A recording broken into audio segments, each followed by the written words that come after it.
美国台湾关系法45周年论坛，大会呢即将于2分钟之后开始哦。好，请大家先这个尽快就座。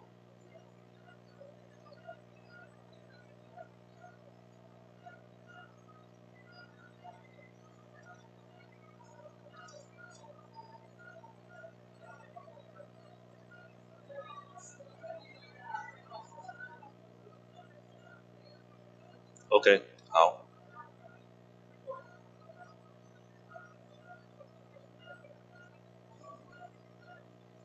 各位贵宾，大会将于1分钟后开始请大家尽快就座。好。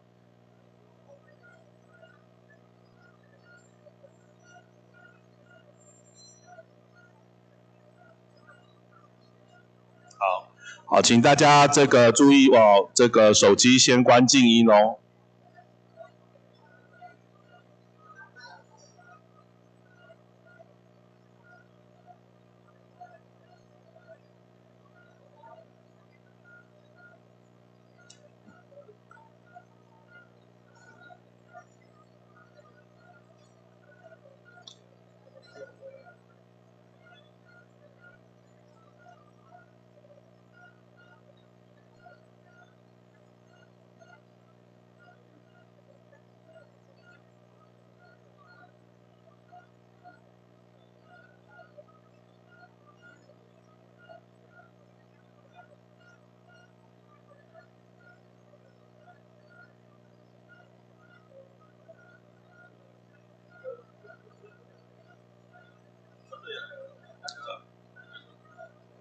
对，已经。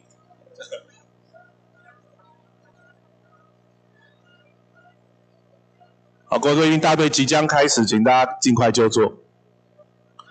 请记得手机调成静音。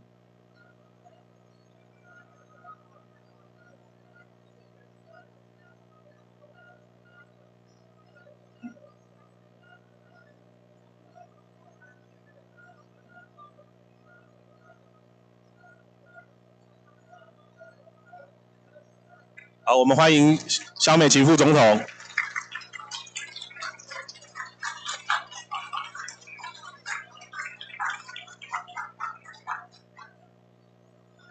好，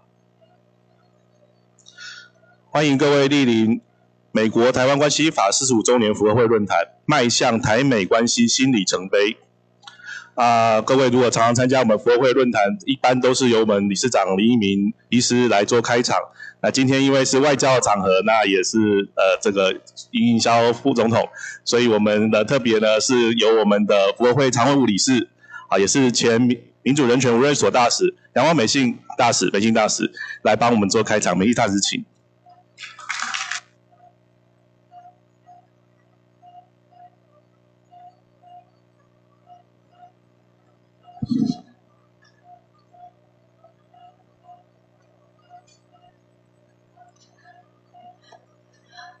我们的副总统 Vicky， 还有各位贵宾，大家早安，大家好。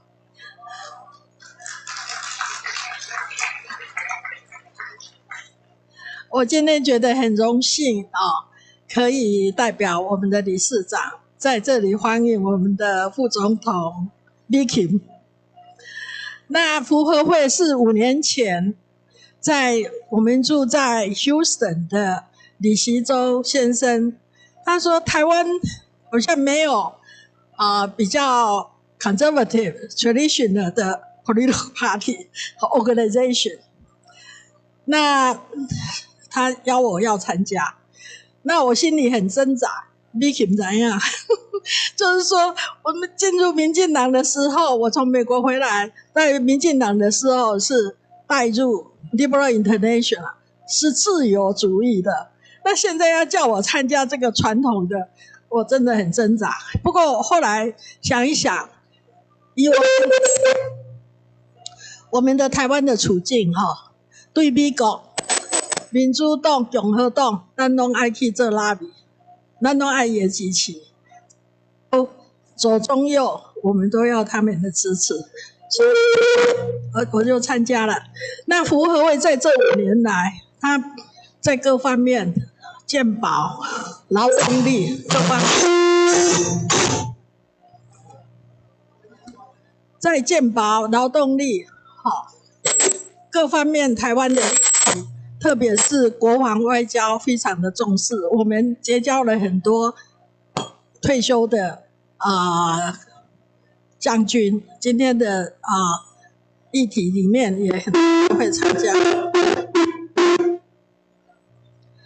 那45年前台湾关系法成立的时候，其实在1979年以前的3年就已经在起稿台湾关系法。那不过他们是闭门造车啦，闭门造车，完全没有想到台湾的安全，还有没有想到说台湾其实有一股的力量，希望台湾是一个民主的国家，要戒严令要取消，完全没有想到是这样。他们想到的是说国民党在5年10年就会没有了 will be disappear。 但是所以当时我们在国会里面有6位台湾的台美人去作证，还有国民党也同样，他派了6位去做拉比的工作，所以才有这个台湾关系法才成为比较国内法，而且有包括保障台湾人民的福祉的一些条例出来。那各位可能3年前有看一篇文章我的女儿 Vicky， 很多人说这是我们台湾的女儿。那我要说的是，我想介绍的是她的爸爸萧千芬牧师，他是 Princeton University 的神学的博士，他当过台南神学院的院长。那他的妈妈的祖先是跟着美国的 Mayflower 这个船，从英国开到清教徒开到从英国开到美国，所以他的祖先就是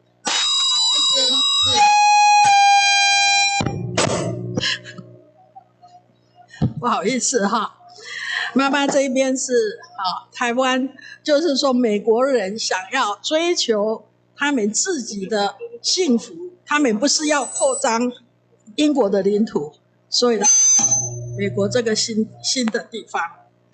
那我看 Vicky 他跟我其实有很多有很多相似的地方，就是说生的所在也是想讲了还有他从小在台南东门路长大，我也是，我们都去过，小时候也都到东门教会不过他是混血儿，不过我觉得说我们台湾人嘛是都混血儿呢。我特地在春假的时候去买了这件衣服，是原住民的衣服。那我希望我们台湾人要去追溯祖先，不要说一定要到中国去追溯祖先，应该也要看看你的母亲是哪里的。其实我们 85% 以上都有原住民的血统。那 Vicky 他是从小他18岁，他台南长大以后到美国念大学，他念的大学是 Auburn， 是美国非常著名一个小学校，也是长老教会的学校。那他说会选这间学校说因为这个学校说 one person can change the world， 一个人可以改变世界，他有这样的志气那然后以后他就到 Columbia University念了政治学的硕士。在1996年以后，他回到台湾，也是在民进党里面做国际事务部的主任，也是最年轻的，大概20几岁就当主任，非常非常非常的优秀。那在1996，他1966年以后，民进党需要开发这个花莲的地方非常艰困的地方，他就义不容辞，他就去到花莲。他有成功，在选举中间有成功有失败，不过10年之间他没有离开花莲。我有听他讲，他说他都开车开到宜兰，从宜兰再坐火车去花莲。我说真的是很辛苦。我想他爸爸会写那封信，就是看到女儿的辛苦，他才会写的那封信，要写给大家知道，他的女儿真的是牺牲了，为了台湾人开始牺牲，个认真，所以这3年来在美国，我们都看到台美的关系真的是完全改观。当然中共因为很生气，因为美琴做了伤好啦所以中国真的很生气。Nancy Pelosi 来以后就对台湾非常的威胁。不过经过他的努力，把台湾我们本来是被动的，美国要来说支持来保卫不是说保卫台湾而是给我们有保卫自己的能力。不过现在已经改变成世界上没有台湾不行了，这比起做大的贡献。那这一次赖清德总统他在选副总统的时候，我想很多的考虑。当然台美关系是非常的重要，还有不是只有台美，他的能力，其实他的特点在他的认识他的人都可以看得出来，就是非常的善良，很温和，很聪明，很认真。所以他自己到美国的时候，我们的境遇，台湾人的这个世界的这个咱的境遇实在是讲困难。他自己称说他是战猫就是温柔，不过在很困难的环境下他不会退缩，而且说猫不可以给我忍台湾人不能让国际要忍我们的时候，中国要忍我们的时候，我们是会站起来的。后来他又讲说，他的工作真的是像8爪的章鱼，背基卡，什么事都要做。所以全面的提升台湾跟美国的关系，我们真的非常的感谢。那最后我想请我们在《纽约时报》报道的，在华府最有影响力的大使萧美琴上台。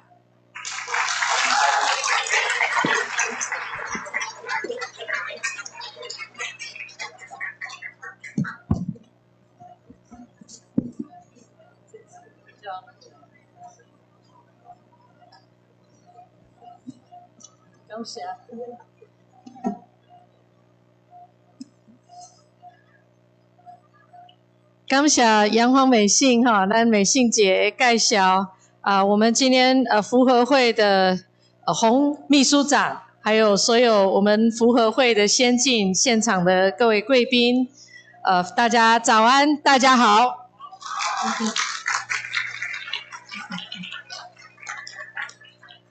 非常的荣幸今天在台湾关系法45周年的这个当下，有机会来参加福和会所举办的迈向台美关系新里程碑的论坛。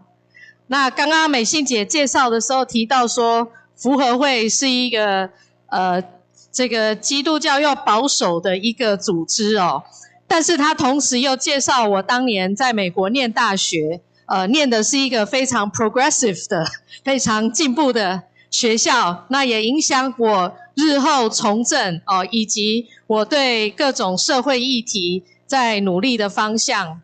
但是我相信，在美国呢，不管是民主党、共和党，在台湾，不管是在政治光谱的哪一个地方，我们都是共同的期待台美关系能够进一步深化。那我们能够一起努力。那当然很高兴今天也见到很多好久不见的前辈哦，除了美信姐熟悉30几年以外，也看到我们的前外交部的高次长哦，那还有许多的外交界的先进。那我记得刚认识美信姐已经30几年前哦，我如果说我从少女一起认识到白头发，这个历经沧桑也不为过。那当年呢，我们一起在民进党中央做草根的外交。那外交有很多的面向，当然30几年来，我们在政治上、在外交上遭遇过很多的挫折，但是也一起见证过进步与成功。那如今我们还是一起关心着台湾的国际处境，也一起为我们的国家在努力。那我知道今天来这里参加论坛的各位好朋友们都是非常关心我们台美关系如何在现在已经非常稳健的基础之上往前可以发展得更好。那在45年前，台湾面临国内外变局的一个非常关键的时刻，当时美国国会通过《台湾关系法》，成为台美之间紧密往来的法源基础。台湾关系法开头就明文阐述它的政策目标，就是要维持西太平洋的和平、安全跟稳定。而它的内涵强调，将继续确保并推进台湾和美国人民之间紧密而友好的经济文化关系，并且提供台湾防御性武器的同时，美国需要建构能力来抵抗危害台湾安全的武力与胁迫。在这个架构之下呢，这45年来，美国经历了民主党、共和党一致而且稳定对台的政策承诺，台湾也经历了政治上的民主化和经济产业上的蓬勃发展，双方在共享的民主自由价值以及和平、安全、繁荣的共同利益之上，关系越来越紧密。最近美国各界经常形容对台湾的支持 rock solid 坚若磐石，而台湾也扮演着世界良善的力量 a force for good，贡献区域的稳定与繁荣。然而这45年后的今天，台美又共同面临了新的变局和挑战。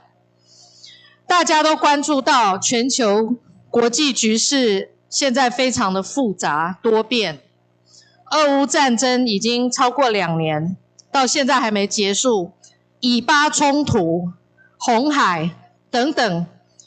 那最近我们又看到南海区域紧张的情势也持续升温，而中共积极投射军力，对台湾的文攻武吓，也造成了区域的不安。世界的局势在剧烈的变动之中，而台湾人民跟各个国家除了关切世界情势的变化以外，也相当关心台湾海峡能不能继续维持和平跟稳定。这不是只有在座各位关心，很多近期来台湾的外国企业投资者一样的关心，所以我们有必要来提供跟形塑一个可以让大家对台湾的未来的稳定性可以放心、可以信任的环境。那因此我们的总统当选人赖清德也提出了和平4大支柱的主张，也就是第一个要积极的强化我们国防嚇阻的能力、国防的实力。第二个，经济安全就是国家安全，我们要建构更强的经济韧性。那第三个呢，就是我们要深化与民主国家的伙伴关系。那第四，就是稳定而有原则的两岸领导能力。这赖清德未来的总统所提出的4大支柱，也是我们近年跟美方往来合作的重要领域。那其中呢，在国防安全上，为了因应台湾所面临的安全威胁，美国除了台湾关系法所承诺的传统军售之外，近年国会也透过立法提供了包括总统提用权 Presidential Drawdown Authority PDA、 外国军事融资 Foreign Military Financing， 以及国际军事教育与训练 International Military Education and Training IMET 等等的政策工具，来协助台湾强化我们防卫的能量。我们也知道，要人助需要先自助，台湾人民需要展现捍卫自由民主和我们主权的决心，提升国防预算，并加速我们的军事改革，才能够获得更多国际友人对我们的支持。在经济上，台湾人民靠着数十年来的智慧、勤奋与创新，将台湾放在全球科技与经济供应链地图上的关键位置上。这个全球不可或缺的角色，在 COVID-19 疫情当中更加的显著，也创造了台美经贸关系深化的新动能。在去年的6月，我非常荣幸能够代表台湾和美国 AIT 签署了21世纪贸易倡议的首批协定。未来我们双方将持续继续透过密集的沟通与谈判，扩大并丰富这个贸易倡议的内涵。这个台美21世纪贸易倡议是1979年以来台湾和美国最重要的贸易协定。这不仅是率先各国创新观念的全新贸易协定，更能够增加台湾中小企业接轨国际的机会，提升台湾迎向世界的能量。展望未来，还有另外一个在经贸领域重要的工作，就是台美双重税收减免的法案。在台美之间双向投资的企业和跨境工作的国人，对他们来说尤其的重要。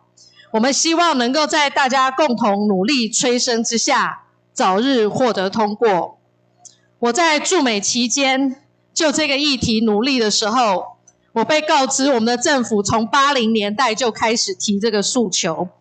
那我也被告知，美国跟智利就双重减免双重课税的法案跟条约谈了13年才签订。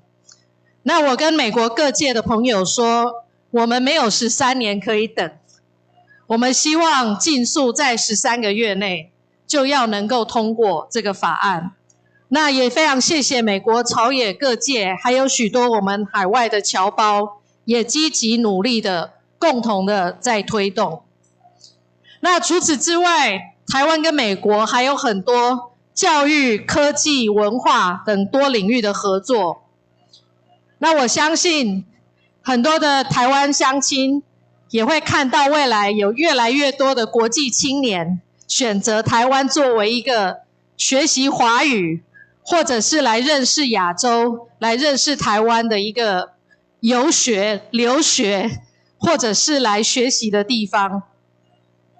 那台湾的软实力透过我们全民的共同努力，不断的向外延伸，让台湾更成为全球民众所尊敬跟热爱的地方。有很多人说，现在的台美关系达到前所未有的进展。就这一点，我必须要归功所有的台湾人民。台湾人民的良善慷慨，在国际上创造了互助合作善的循环。台湾亮眼的经济与科技的成就，也让台海的和平与安全成为全世界经济繁荣的关键元素。除了近期美国更加重视台湾以外，他们更积极的结合其他的民主国家，透过 G7 还有各种双边和多边的场域来重申台海和平稳定的重要性。除此之外，过去这8年来，蔡英文总统稳健的领导风格，也让台美之间维持非常畅通的沟通管道，也达到零意外的相互信任。这也是我们未来持续在既有的基础上堆叠善意的关键。相信未来的赖清德总统有使命感，也有能力，在台湾让台湾在变动的国际秩序当中，持续作为印太地区稳定、负责任、贡献区域繁荣的一份子。那我再一次谢谢所有福和会的各位先进，还有今天参加论坛的各位关心台美的关系，关心台湾的外交，也谢谢你们共同的体会台湾所面临复杂的国内外情势当中，要化解风险与创造新的机会，都需要大家一起发挥智慧，步步斟酌，在软硬攻守与进退中，走出台湾最佳的生存与发展路径。让我们一起努力，在世界上架台湾，让民主的台湾不只是我们所珍惜的故乡，更是全世界所关心、支持并且守护的自由岛屿。谢谢大家，祝今天大会圆满顺利。谢谢副总统。那副总统请先留步。副总，你先把讲台撤掉。那我们很感谢副总统今天来参加我们福和会的这个外交的这个盛会。那由我们这个杨黄美心大使来代表我们福和会来跟我们副总统颁发一个感谢状。好，来，请。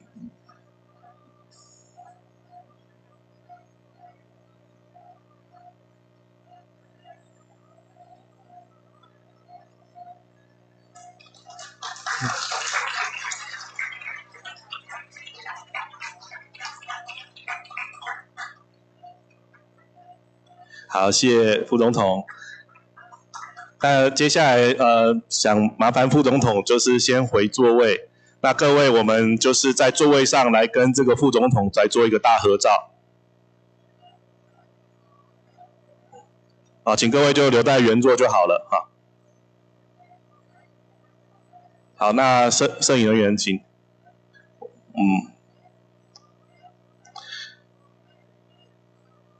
在第一排的贵宾，麻烦这个帮我们两边就可以了哈。好，谢谢副总统。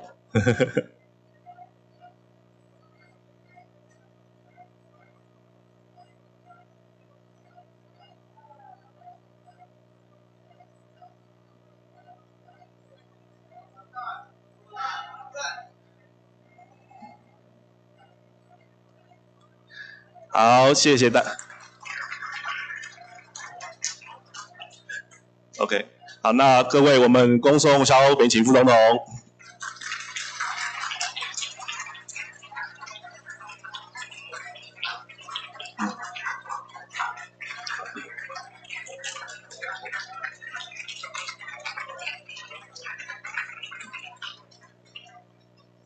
好，那各位我们接下来场地稍微整理要整理一下，我们很快要进行第一节的论坛。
各位贵宾哈，等一下我们第一节论坛哈会是英语发音哈，所以如果有需要中英文即时口译的，好，是啊，那是下午的。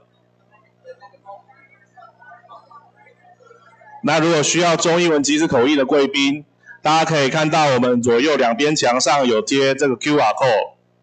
好，大家扫描这个 QR code 可以进入到我们这个现场的中英文即时口译的LINE群组大家就从手机那如果各位有准备耳机，或者说直接用手机听，我们现场有即时口译人员等一下会把这个来宾们的这个英文即时口译。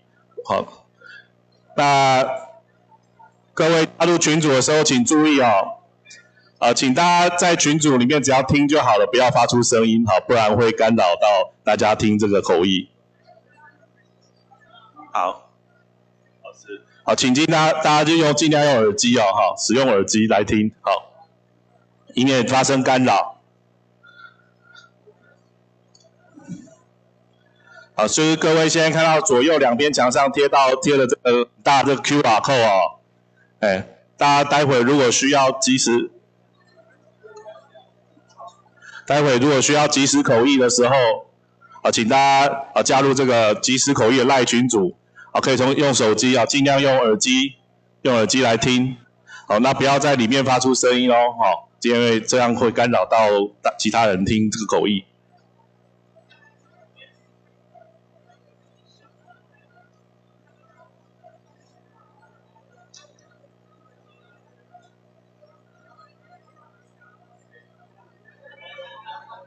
好，这是没电了吗？有啊，刚刚有动啊。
人来听这个即时口译。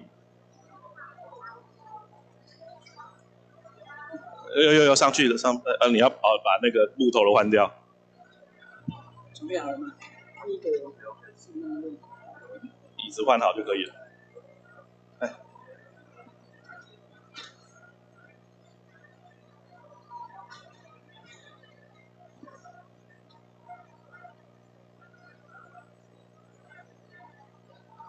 好，那我们欢迎我们第一节论坛的贵宾来宾这个我们于将军已经在台上欢迎我们的这个九号吉奈斯、Joshua 温甲书，还有我们的 Tony 教官请上台。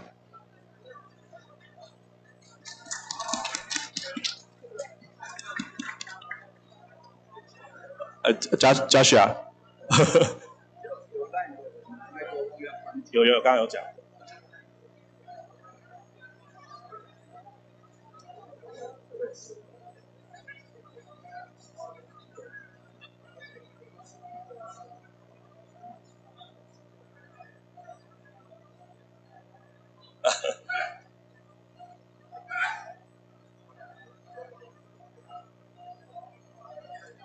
好，那我们这一节的论坛会由我们于中基将军来主持，我们欢迎于将军。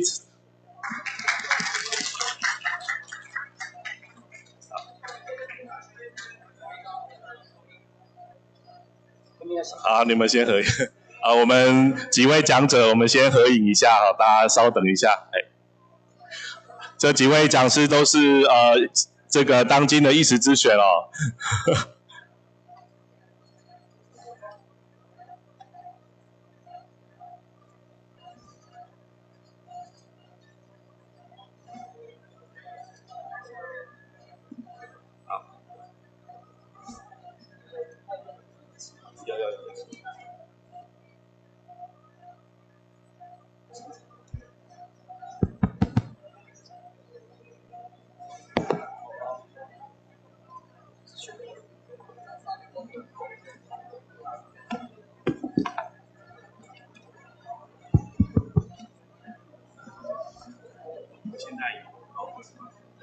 没有，现在没有。现在没办法，我先拿起来。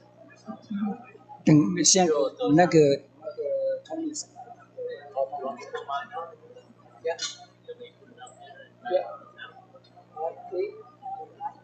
I introduce when you.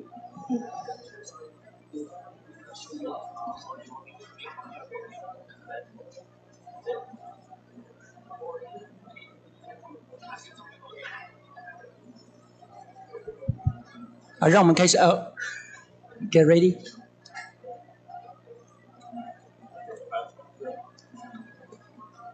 Okay. Mr. Hall, General Secretary of Formosa Republican Association, former Ambassador Yang Huang, Mei Xianjie, and also Ambassador Gao, all our distinguished guests, ladies and gentlemen. Good morning. It's my great pleasure to be invited by the FRA to moderate the first section of today's forum, which centers on the commemorating of the 45th anniversary of the enactment of the Taiwan Relation Act. As we know, the Taiwan Relation Act has provided Taiwan with a protected legal status within U.S. jurisdiction over the past 45 years. It has been ensured military support for Taiwan's self-defense and oppose a non-peaceful means to alter the status quo. Essentially, the Taiwan Relation Act codified the U.S. commitment to Taiwan's security and the protection in the United States without formal diplomatic recognition. In other words, Taiwan Relation Act has contributed to preserving peace and stability across the strait since 1979. However, China's increasing belligerence and aggressiveness is causing a failing deterrent to China's aggression against Taiwan. Therefore, I strongly believe it is time for us to recalibrate the Taiwan Relation Act and its due deterrence strategies. For this purpose, I'm truly honored to introduce three esteemed experts joining us as discussant today. Our first discussant is Tony Hu.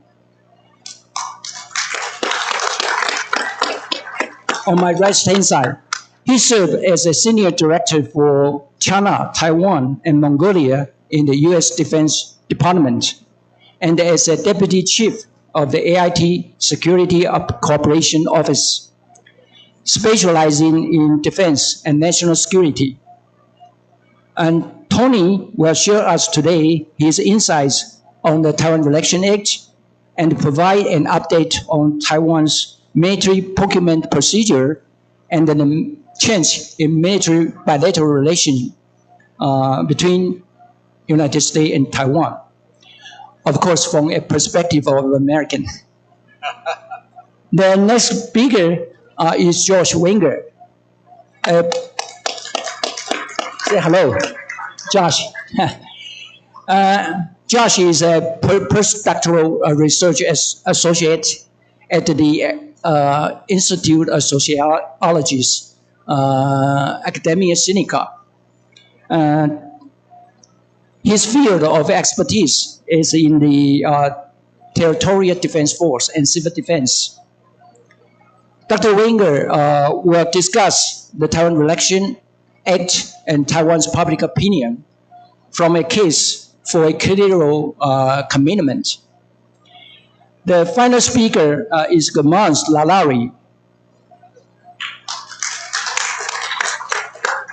A visiting scholar at the Institute of National Defense and Security Research, and a retired specialist from the U.S. Air Force in counterterrorism, irregular warfare, and missile defense.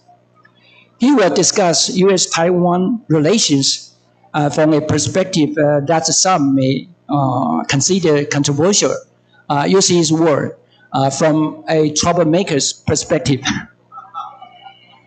Before we begin the presentation, I would like to remind all participants that each discussion will have a time limit of 35 minutes. And after all three discussants have finished their comments, we will have another 30 minutes for Q&A session. So now let's warmly welcome our first speaker today, Tony. Please go to, okay.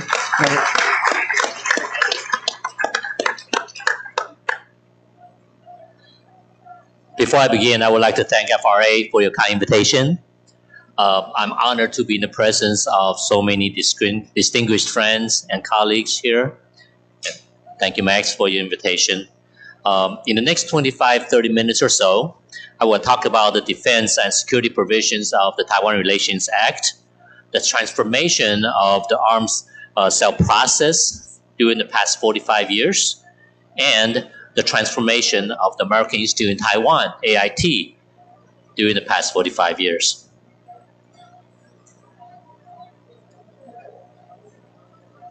Earlier, Vice President Xiao has discussed the objectives of TRA. In addition to maintaining commercial, culture, and other relations between the people of the Republic of China, Taiwan, and United States, Congress found that TRA was necessary to help maintain peace, security, and stability in the Western Pacific. The TRA's concern is greater than just the security of Taiwan. Even in 1979, the United States Congress already recognized the importance of Taiwan to the peace, security, and stability of the entire Western Pacific region. Since I spent my entire life working on defense and national security matters, let me talk about defense and national security provisions in the Taiwan Relations Act.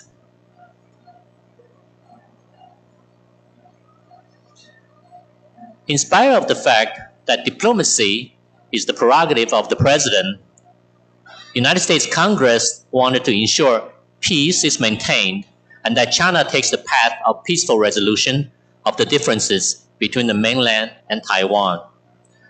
Congress used TRA Section 2B3 to reiterate that the United States' establishment of diplomatic relations with the People's Republic of China rests upon the expectation that the future of Taiwan will be determined by peaceful means. There are several important provisions in the TRA that are directly related to the security of Taiwan. Since 1979, the United States has been honoring those security and defense commitments.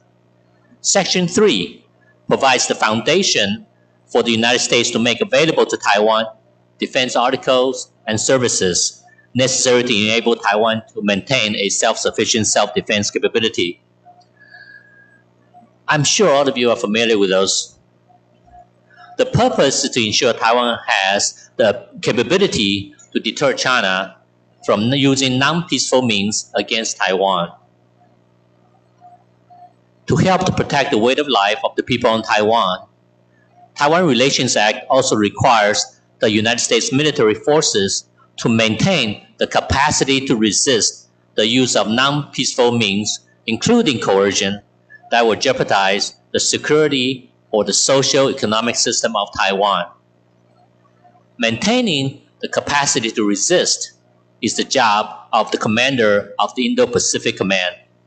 And I can assure you, Admiral Aquilino is doing a great job preparing the battlefield and coalition building in order to deter China. And I expect Admiral Paparo to continue those activities and take charge of the Indo-Pacific Command after retirement of Admiral Aquilino.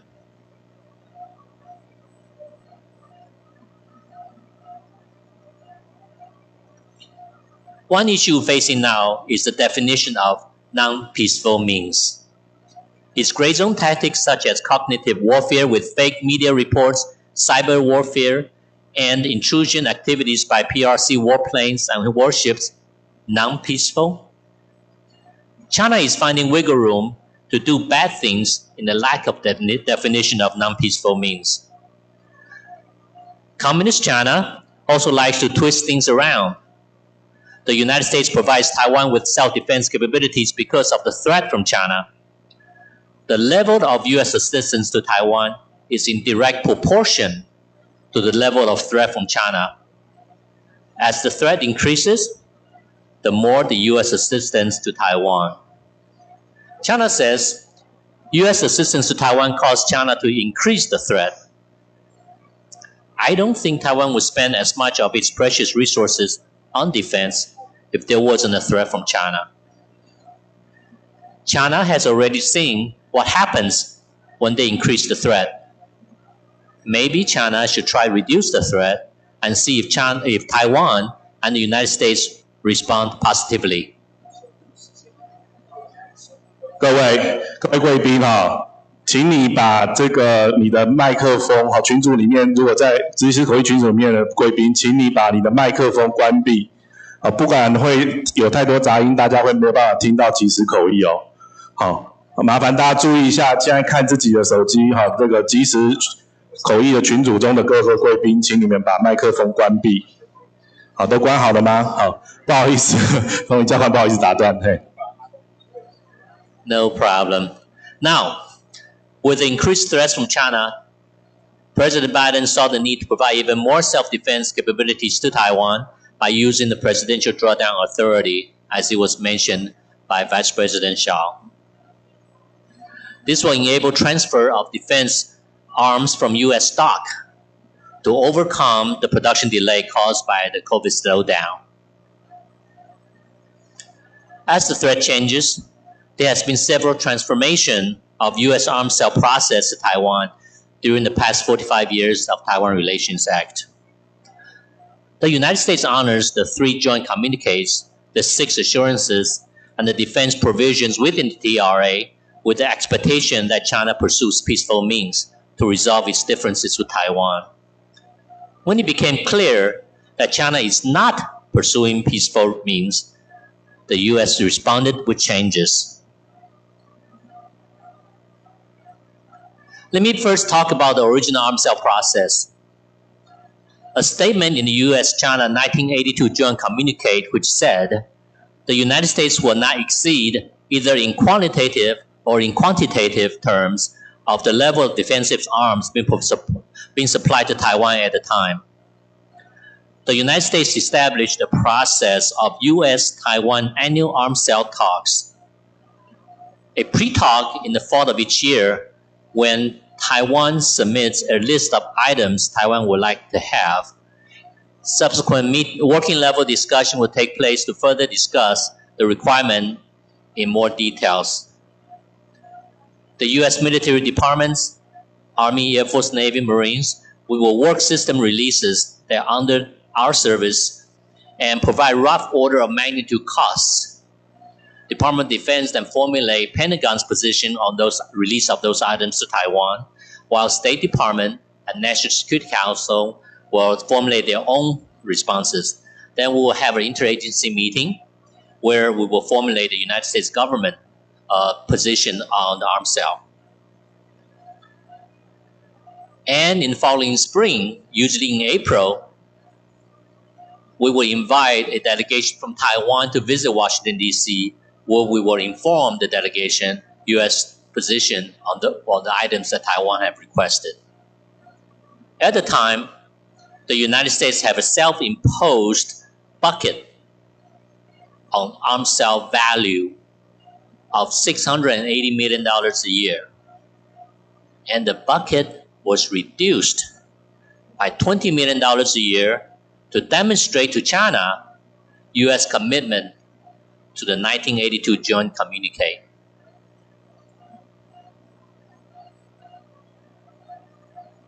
But during those years of United States self-restraint, China continued to demonstrate hostile intent by deploying more and more missiles across the Taiwan Strait to threaten Taiwan. And this is when Taiwan was a more prosperous partner for China, and both the United States and Taiwan businessmen were providing significant amount of investments in China, helping China grow. And it was peaceful, but yet they deployed missiles to threaten Taiwan. So, in 2001, the self-limiting U.S.-Taiwan arms sale talks process and self-imposed arms sale bucket was terminated in order to adapt to changing security environments across the Taiwan Strait. The United States cannot continue to provide Taiwan a sufficient self-defense capability as required by the Taiwan Relations Act if the United States have to stay within the bucket limit.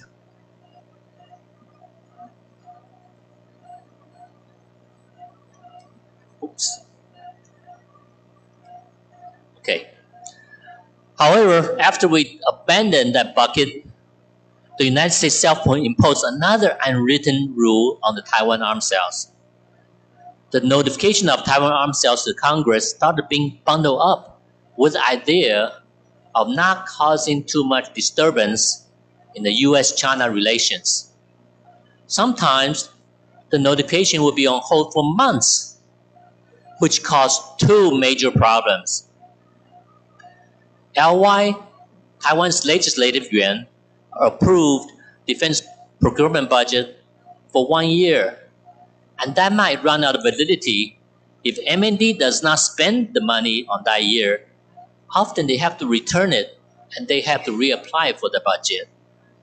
Two, which I experienced personally, is the pricing data from the contractor in the letter of offer acceptance that we're going to offer to Taiwan often are only valid for 90 to 120 days.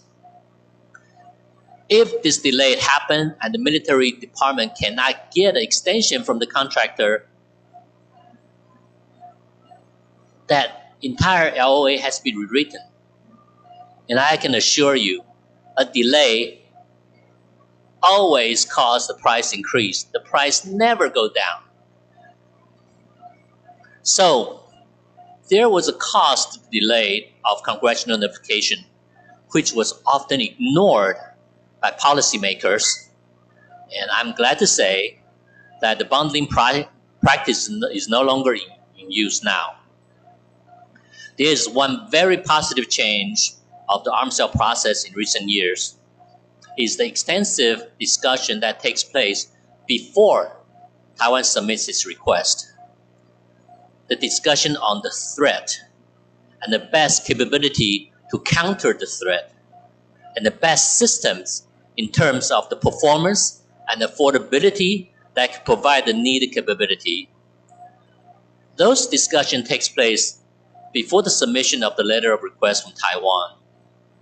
Now, that entire arms sale process is a much more collaborative process, and that is excellent. In addition, I believe earlier Vice President Xiao also mentioned, there are significant increase in training that are associated with the sale of the weapon systems. Taiwan is gaining an entire package approach to defense capability.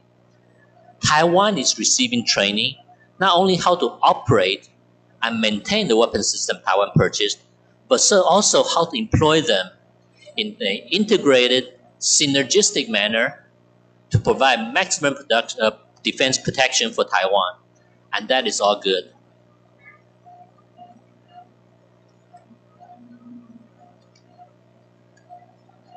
I just talked about the transformation of the arms sale process during the past 45 years of Taiwan Relations Act.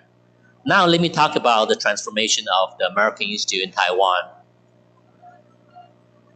As many of you might know, I not only worked closely with AIT Washington when I was in the Pentagon, I was also assigned in AIT Taipei for 4 years. Through the years, I have seen many positive changes that help further enhance the relationship between the United States and Taiwan. AIT has transformed from a Washington-focused organization to a Taipei-focused organization. In the early days, AIT chairman in Washington, D.C. was the man. He consulted with the Department of State and National Security Council, and now the AIT director in Taipei plays a much greater role in policy making, as it should be. In 1979, foreign service officers and officers in other U.S. agencies had to take a leave of absence in order to serve in AIT and then return to their respective departments after the AIT assignment, as required by the Taiwan Relations Act. Now, they are directly assigned to AIT. And in the early days, AIT military section personnel were all contractors. They are either retirees from the U.S. military or separated from military service. That changed in 2005. Now, active duty and current DoD civilians are assigned. I'm one of those early days, the first DoD civilians to be assigned in AIT. The knowledge of the current officers and current civilians are more up-to-date, and they can better serve U.S. and Taiwan security interests. Originally, the foreign military cell cases are assigned by the political military director in AIT Washington. Now, they are assigned by the Chief of Security Cooperation Office in AIT Taipei. All of these are positive changes. Another positive change is the flag. Did you know that until a few years ago, American Institute in Taipei, in Taiwan, Taipei, was not allowed to raise the flag? It was another self-imposed restriction. While I was in AIT, I got permission from the director to raise the flag only on July 4th, a U.S. Independence Day, and only in early morning before anybody can notice, and only for a couple of minutes. I just stood there, salute, pledge allegiance to the flag, and I had to lower it. And now, the flag is flying in front of AIT every day.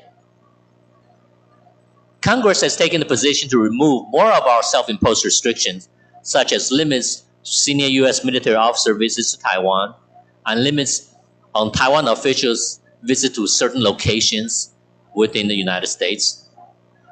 I hope to see more of these self-imposed restrictions removed because the original intent of these self-imposed restrictions were appeasement of China. Now, these self-imposed restrictions no longer serve U.S. interests.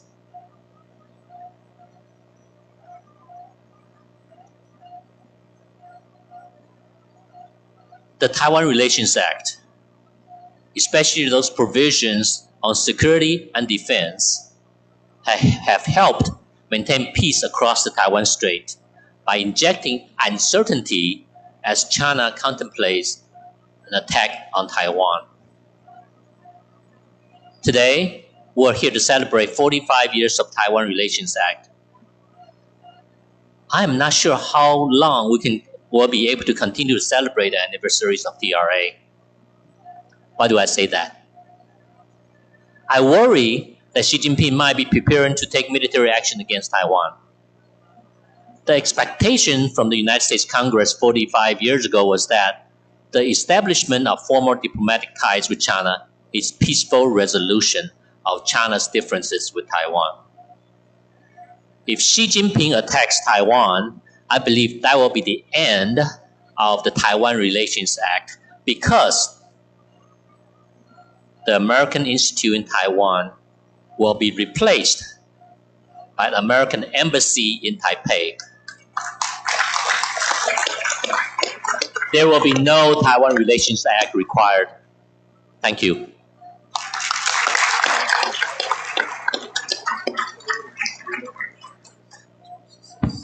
Thank you for Tony's, I think it's very insightful inside information regarding the not only the procurement process being shortened recently, and this is I think the strong evidence for United States government to gradually remove all its self-imposed restriction on the its government. And not only, as Tony mentioned, Taiwan are now treated as a non-major NATO allies. It means for now on, Taiwan, if you want to purchase weapons from the United States, we will share the equal standing like the Israel, Japan, and South Korea. So all these restrictions imposed before are now suddenly all removed. So this is very, I think, direct empirical evidence that United States government regarding its Taiwan Relation Act and is standing on the one China policy is gradually adjust according to the increasing belligerence and aggressiveness of China's against Taiwan. So it's very great to know that such a decision to shorten all this procurement of the arms from United States, because it's very important. As we know, the ultimate goal of the Taiwan Relation Act is to achieve or maintain the status quo. And the major means to keep to maintain the status quo is because of United States governments continue to arm self Taiwan.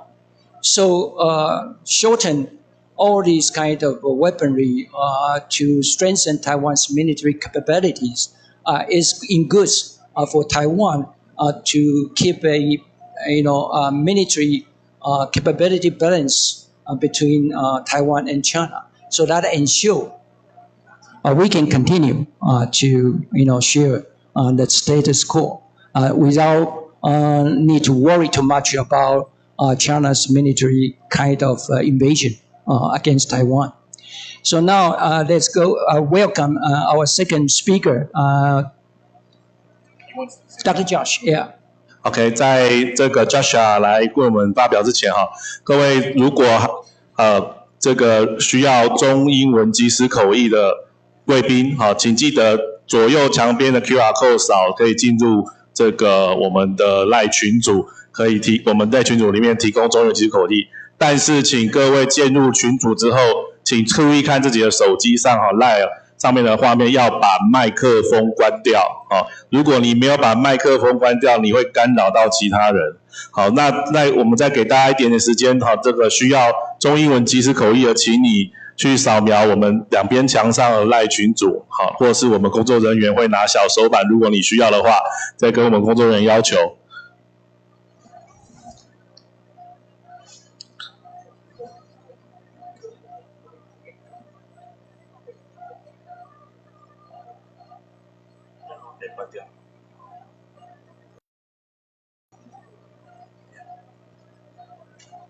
当然。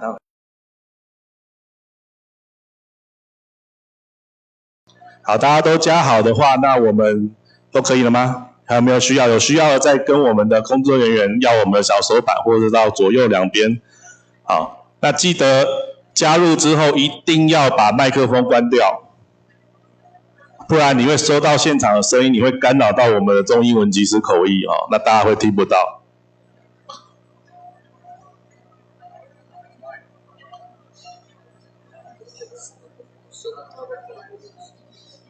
那我这台的风是我们这台的风是转一下。他在这边讲 OK， 会不会把它转？完全没有空。还好，这样绕一圈。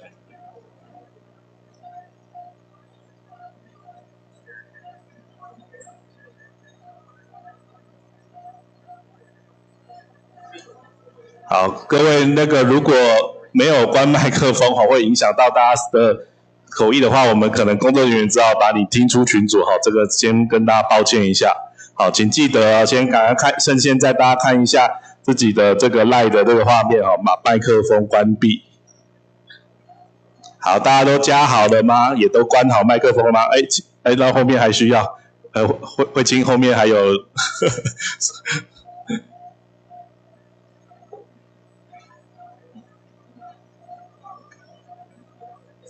好，那趁我们其他贵宾在加赖群组的时候，已经加入赖群组的各位贵宾，请检查一下自己的麦克风有没有关掉啊。Since we still have some time for the logistic issue to settle, so I would like to add one point. Tony just showed us a magnificent, pictures. The flag's been raised, in front of AIT. That's for me. That's a giant, leap forward. For Taiwan's and U.S. relationship. Not only are these kind of self-imposed restriction being removed, but also there are many Taiwan's armed forces are trained in the United States. We used cannot allow to dress uniform, but now you can see they are shown by the actually U.S. Armed forces to allow us dress in uniform. So for that, I think because I've been trained in state for several times, I never allow to dress military uniform. I can only allow to dress a civilian dress to participate in the courses. Unlike Taiwan's, officers, all others international officer students, they are allowed, and they oftentimes have their name tags and rankings, in front of the table. But officers from Taiwan are not allowed to show all this name tag. At most, they allow you to put on Mr. U or Mr. Something. I always protest those kind of unfair treatment, but it's actually effort, kind of no answers for that back to them, because that's the state regulation. So the way I can do is try to mobilize my classmates and win over their embassies, their patient, and oftentimes we will take the same action. For example, if my name tags are not allowed to put on my table, and then all my classmates they collect all their name tags on the tables, so that created trouble for our instructor, because it's difficult for them to call any student in the classroom. So eventually, by using this kind of political warfare, we can do some compensation. 好，那我们欢迎我们的 Joshua。Sorry for the delay, technical delay. 大家早安。因为今天的那个场次是用英文进行，所以我会先用英文发表我的演讲。但是在Q&A 的时段，请大家积极的用中文提问，好不好？So my name is Josh Wenger, and I'm a postdoc researcher at the Academia Sinica Institute of Sociology, and it's a real honor to be here today.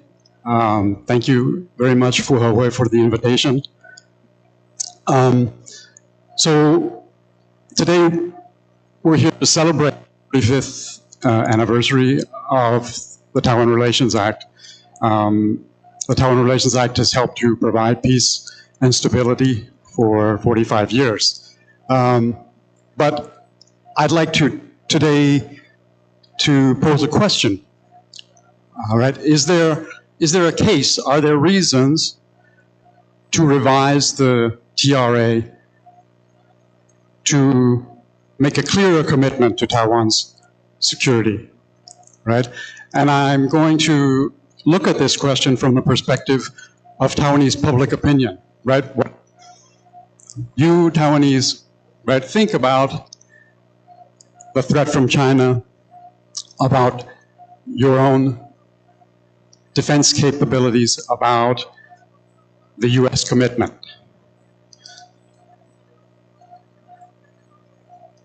So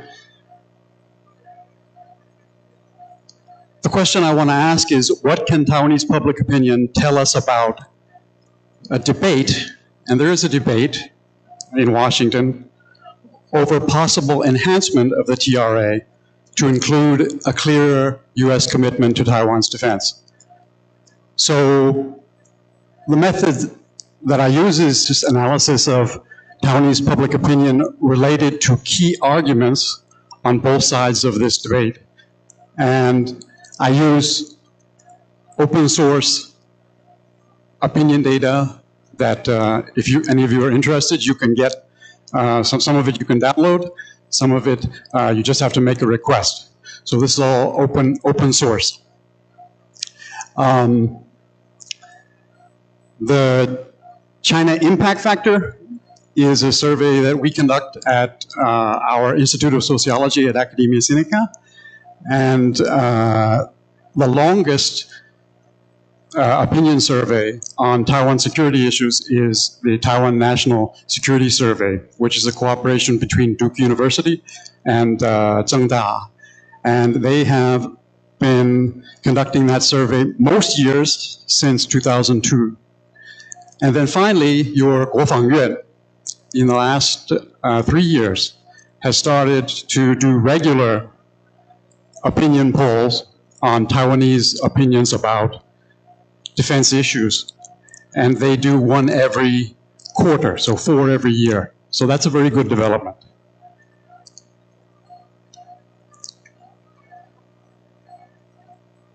So first of all, what is the commitment in the TRA? I think Tony already touched on it, right?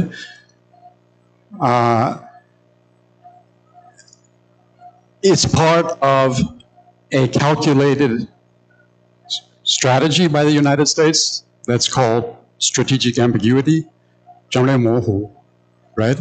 So the U.S. commits under the TRA, we know, to provide Taiwan with weapons to help Taiwan defend itself, right? And the U.S. is also obligated to maintain the capacity, its own capacity, to resist military force by China against Taiwan. So those are the two commitments, right? Provide weapons, maintain our own capacity, right? Is that a clear guarantee? No, it's not. And there are reasons why, and I'll talk about those in a moment. So, the debate in Chinese, you say the current policy, this policy is 战略模糊, right? And a clearer policy would be 战略清晰, right?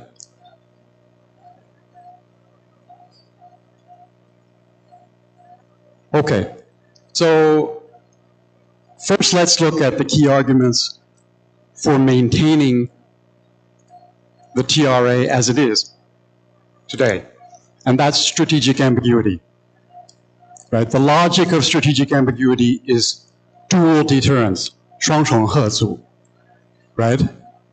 I know that you often hear the United States say, 我们希望双方都不要片面改变现状, right? So we are trying to, at the same time, deter China from using force against Taiwan while deterring Taiwan from declaring de jure independence, 宣布法理独立, right? So another argument for this policy, for not making a clear commitment, is reassurance of China. So in US policy circles recently, you hear a debate between creating stronger threats to punish and defeat China if it attacks Taiwan. And at the same time, you hear other people saying, no, right? We also need to focus on reassuring China, right? And reassuring China means that this group opposes a clearer commitment because it might trigger a Chinese military response, right? We know that foreign interference, right?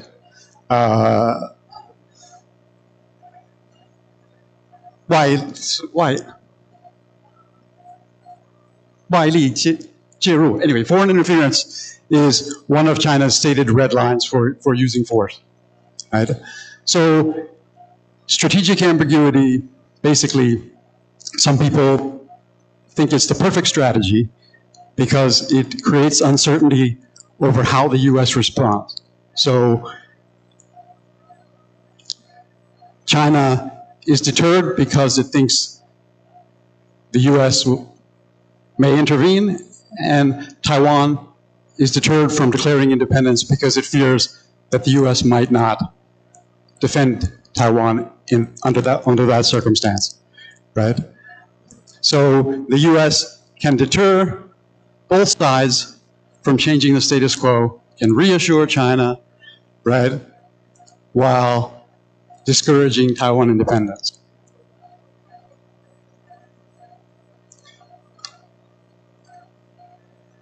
The second major argument for strategic ambiguity is to prevent free riding by Taiwan. 打便车，不要台湾打便车. So 打便车 in this case means that if the US were to give Taiwan a clearer security commitment, then Taiwanese would think, well, we don't need to spend on our own defense, right? America will take care of us. So that's the second assumption, right? The third one is to prevent what's called alliance entrapment, right? Meaning that a clear US commitment, right, a clear promise could drag the US into a conflict over Taiwan that is not in America's interest, right? So those are the main arguments for the current policy of strategic ambiguity. Now let's look at the arguments for a clear security commitment, right?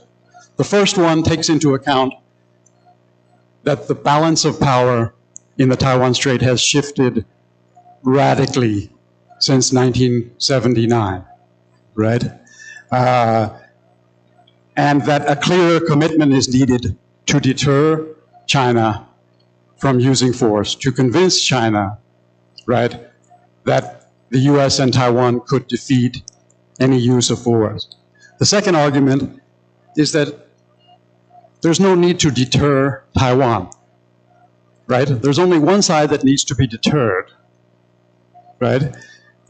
Taiwan is already deterred from declaring independence.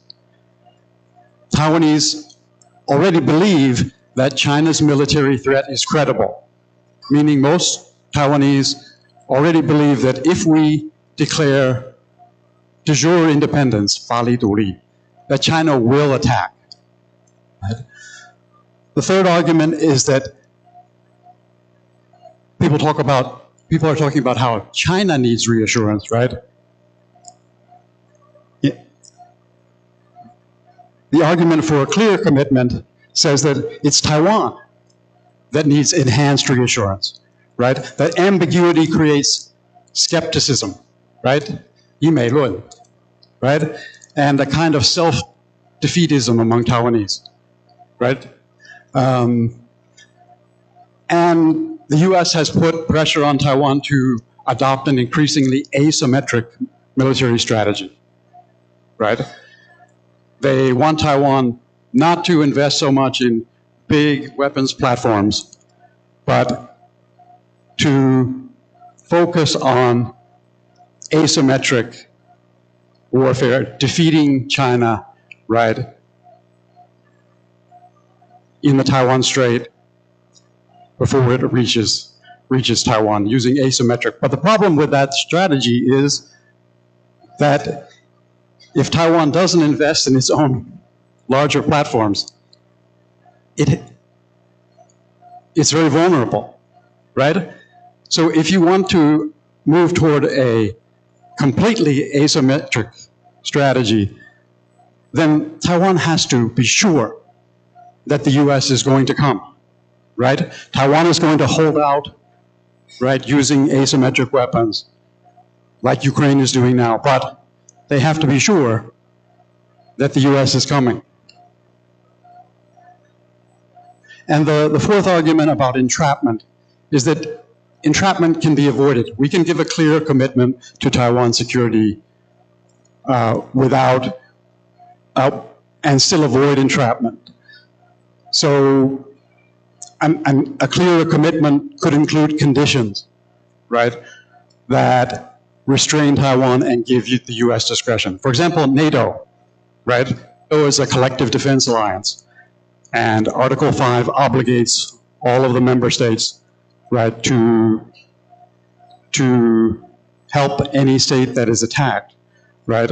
But there are also clauses in the NATO treaty that say that the decision of each state to use force, right, should go through that country's constitutional procedures, right? So for the United States, if we were going, for example, if Russia moved on and tomorrow and attacked Poland, right, that under the U.S. Constitution, right, Congress has the war power. So the president would have to get the consent of Congress before sending American troops to defend Poland. So there are ways most international alliances have these kind of conditions that help to avoid entrapment. So what can Taiwanese public opinion tell us about these questions? This debate. So I want to pose three questions, really. Are Taiwanese already deterred from declaring independence? Number two, do Taiwanese need reassurance? In other words, do Taiwanese have sufficient confidence in the current ambiguous U.S. security commitment? And the third question is, are Taiwanese likely to free ride on a clear U.S. commitment? So let's look at the first question. Are Taiwanese already deterred from declaring independence? Okay, so this is from the, this survey shows the data from all the way back in 2004. There are some years where the survey was not conducted. So you'll see in some years are blank. But the trend is quite clear, right?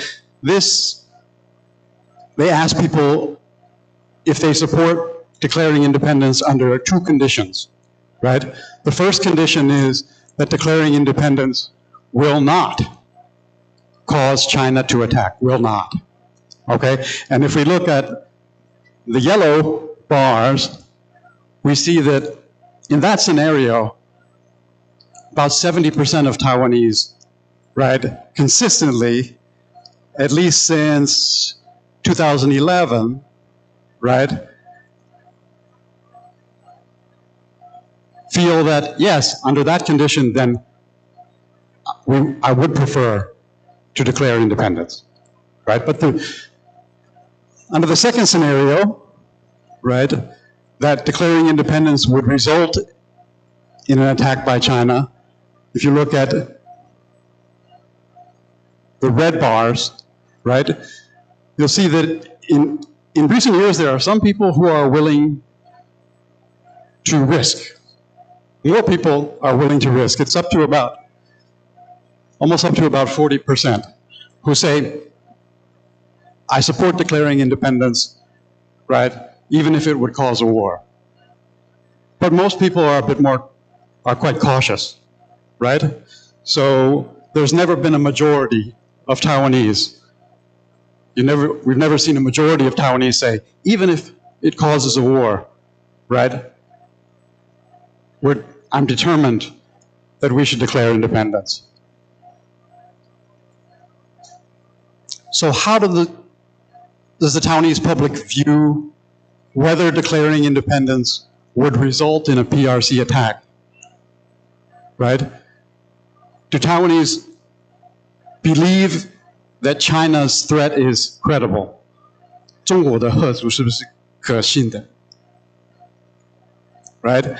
And we can see that for the most part, a majority of Taiwanese for a long time have believed that indeed, if we do declare de jure independence, China will attack. And you can see after 2020, right, when China started really to start all sorts of military intimidation of Taiwan, that number has gone up, right? So the charts that I've shown tell me that it looks to me like Taiwanese are already deterred from declaring independence. Second question, does Taiwan need reassurance? Okay, so let's look at perceptions of China's military threat. We have data from 2016 from our survey at Seneca.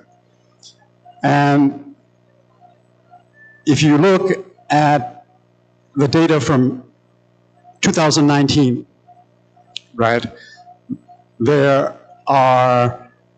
a big increase in the number of people who say it's possible, right? And I should mention that this question, some questions, when some surveys ask about China's, whether Taiwanese, what Taiwanese think of. Okay, thank you. Okay, so we see here this increase in 2019, right? So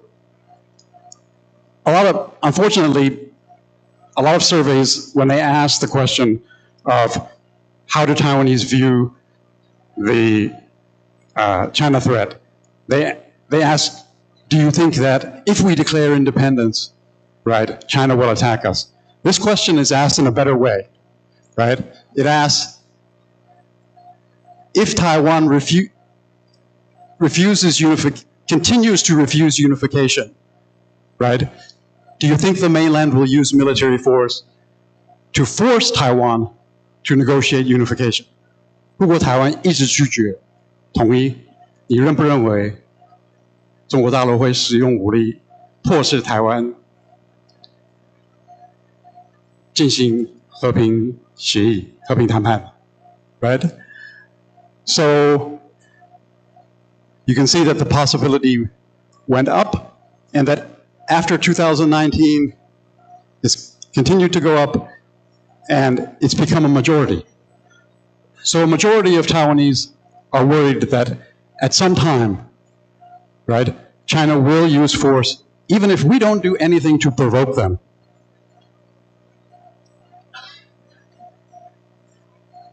Okay, so here's the principal question. We're talking about the TRA today.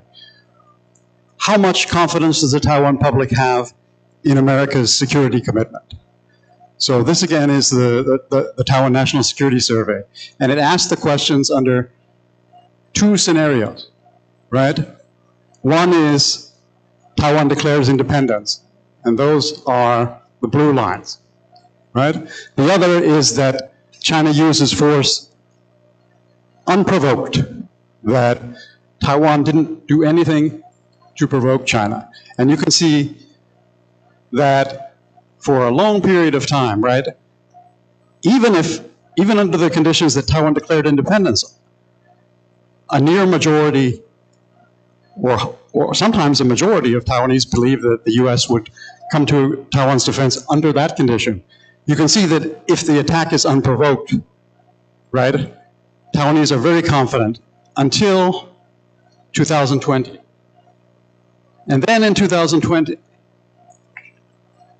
after 2020, things started to change. So in black here is the total. And this question doesn't ask under what conditions. The question is, will the US send troops if China attacks Taiwan? 如果中共攻击台湾，美国会不会派兵协防台湾？ Right? So you can see that it was still quite high here. Then we had the US withdrawal from Afghanistan. And then what happened here? This is the lowest that I've ever seen it. What happened? So this survey was taken in March of 2022. So in the month after the Russian invasion of Ukraine, right? And at that time, right, some Taiwanese politicians and opinion leaders said, look, right, the US didn't send troops into Ukraine to directly fight Russians. So if China attacks us, they'll do the same, right? So this 以美论, right, started to spread widely in Taiwanese public opinion. And then President Joe Biden said 4 times, right, that we will defend Taiwan, right? And you see a gradual increase, and recently it's gotten back up to above 50%. The reason that here I did a party breakdown, right, between different voter groups in Taiwan, and you can see that 以美论, right, has always been quite a strong, had quite a strong influence on pan-blue voters, right, on KMT supporters. And you see a huge difference, right, with pan-green supporters. They're still very confident in the United States, right? And independents are somewhere in the middle. So I apologize that I didn't put the date on this one. This poll was taken in December of 2022. So about 10 months after the Ukraine war started. And this is a good question because it doesn't just ask, will the US defend Taiwan or help, intervene, right? It asks, what specific policy, right? What policy do you think the government will adopt, right? 在台湾维持现状的情况下，中国大陆攻击台湾，美国会采取什么政策来应对 right? And this is quite worrisome, right? The number of Taiwanese who think that the US would directly intervene, send US men and women into battle, is only about 1/3 of the population, right? More people think that the US would just send weapons, which is what we promised in the Taiwan Relations Act, right? And then some people, about 20% of people, think that the US wouldn't take any military action. So the conclusion here, to me, from this data is that Taiwan needs greater reassurance.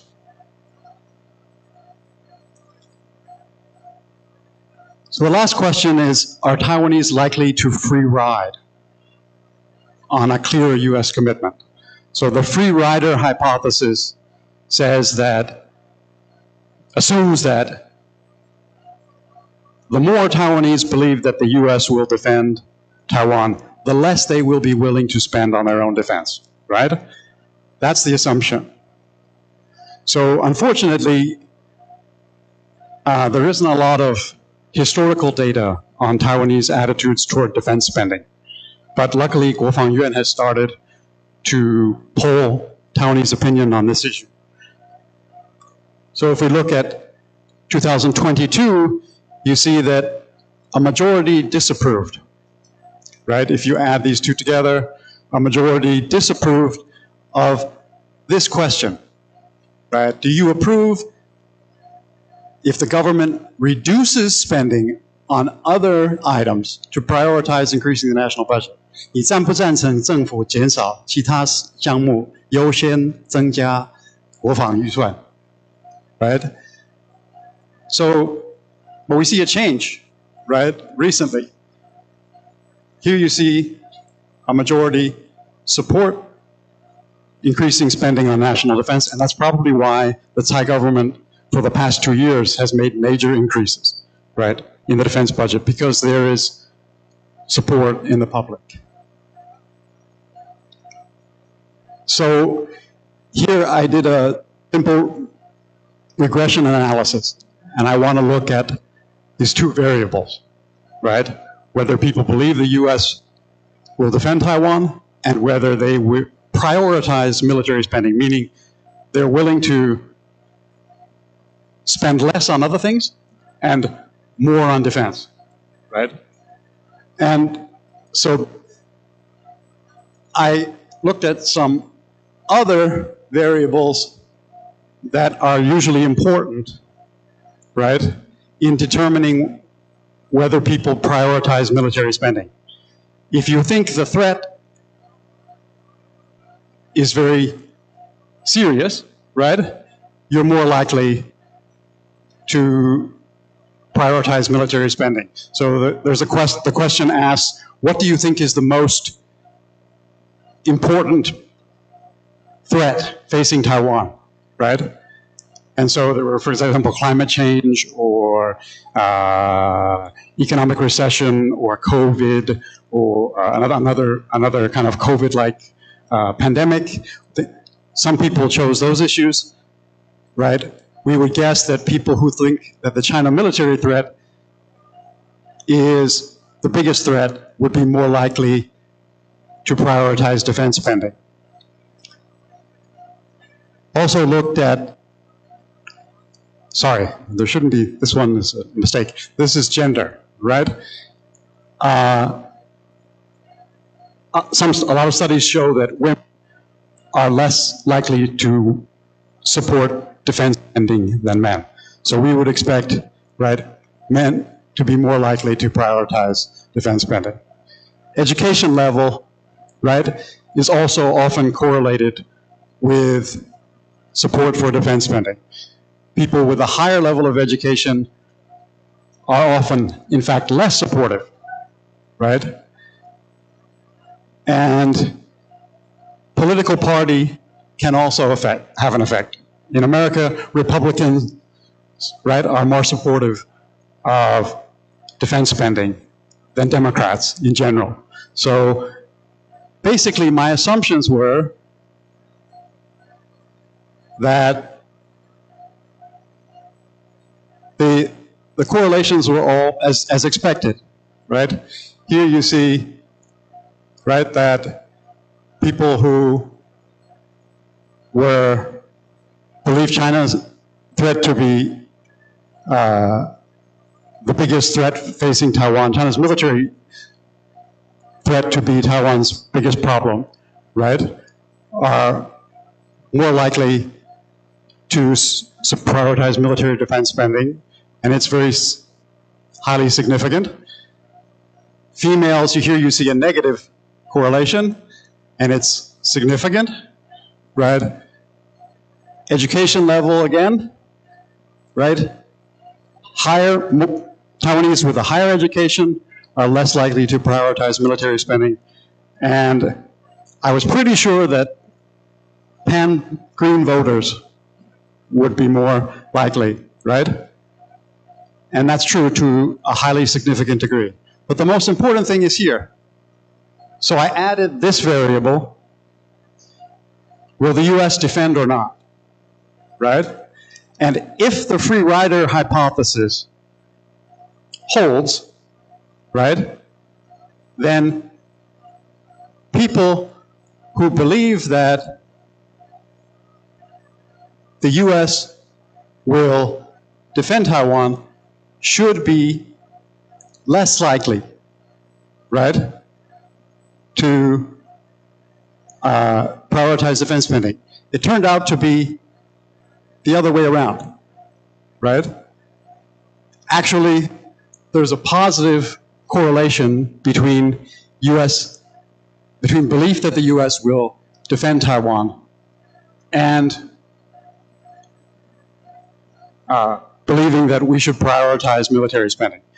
So what the end of my analysis found is that the free rider hypothesis in Taiwan doesn't hold, right? People who have more trust in America also want to spend more on defense. So if we go forward and make assumptions or a hypothesis from that about a clearer commitment, it's possible that if the U.S. gave a clear commitment, right? We can't say for sure. This is hypothetical, right? It's hypothetical. But if this suggests that if the U.S. made a clear commitment, revised the TRA and made a clear commitment, that in fact, right, there wouldn't be more free riding among Taiwanese. The Taiwanese would actually have more will to do their part, right, to spend more on defense in a more alliance-like relationship with the United States. So here we can break down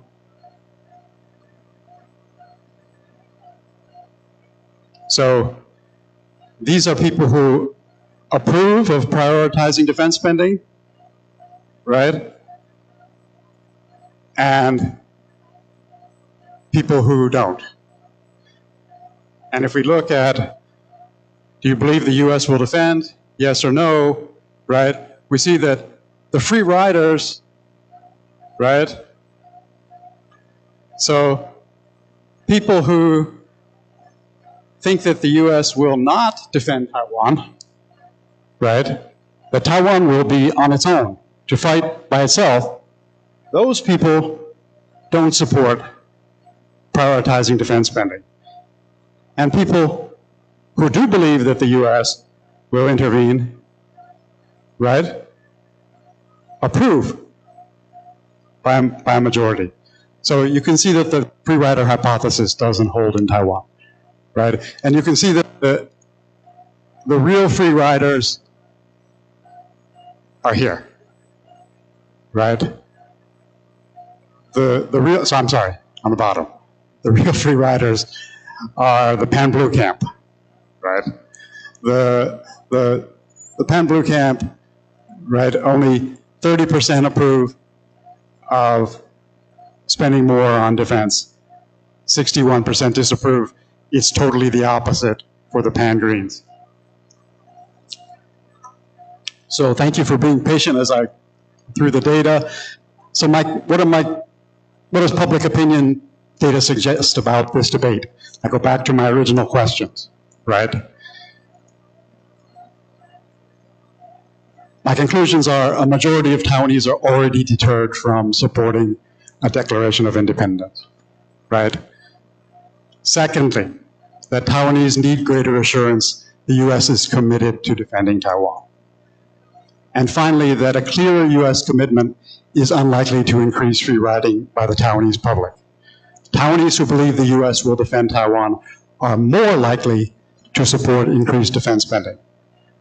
So the big conclusion is that Taiwanese public opinion is inconsistent with many of the key arguments for maintaining strategic ambiguity in the Taiwan Relations Act. Thank you very much.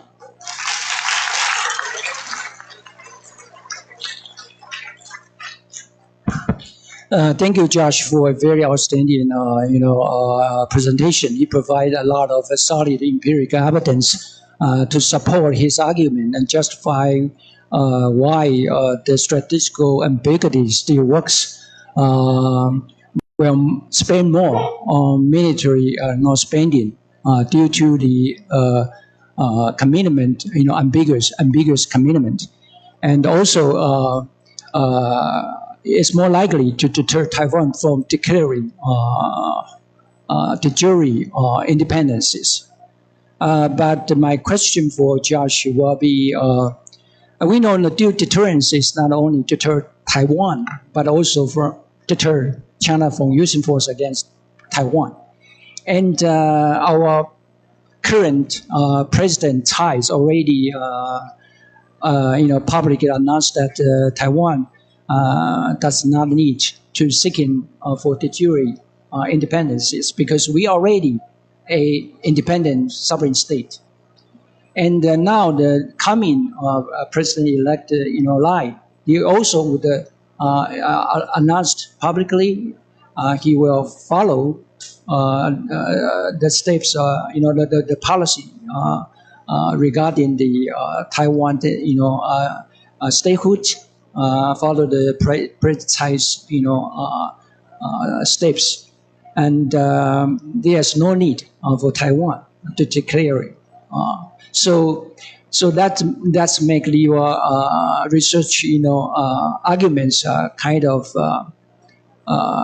imbalanced because Taiwan, of course, if you use successfully deter Taiwan, it's useless because due deterrence, the main purpose, the main target should be, China's aggression against Taiwan. United States, like Taiwan, we are, of course, maintain and support the status quo.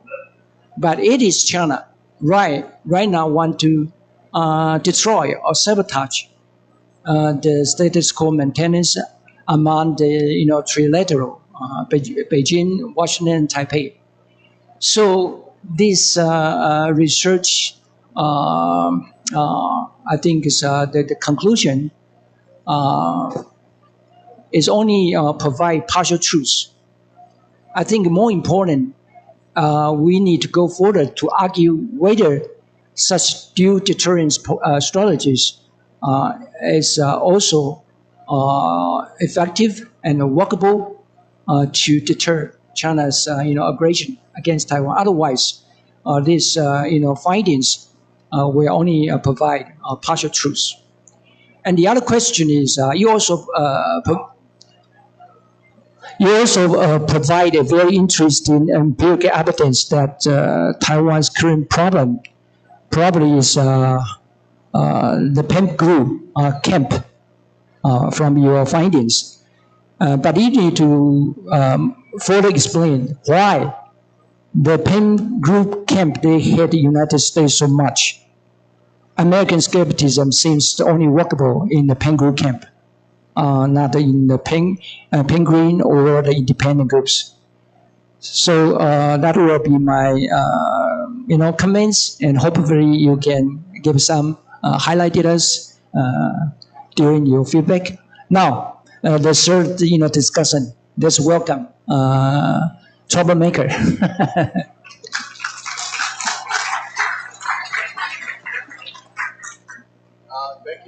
Thank you, FRA. Thank you for all coming. If you were here last year, you remember the first thing that I asked you to do is stand up and get some blood circulating. Okay, so please stand up and get some blood going.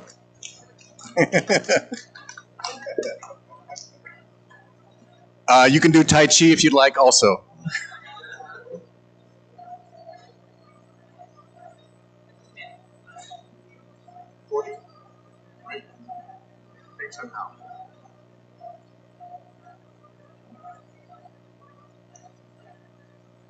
In Taiwan, for some reason, you like to sit a lot. I don't understand this thing.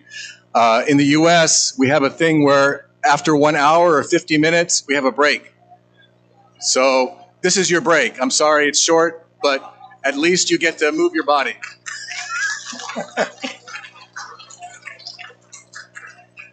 Okay, I think we've achieved that goal. Small success.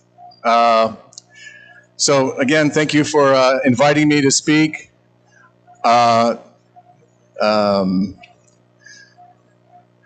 Shishin Nieman. And that's about as much Chinese as I'm going to speak today.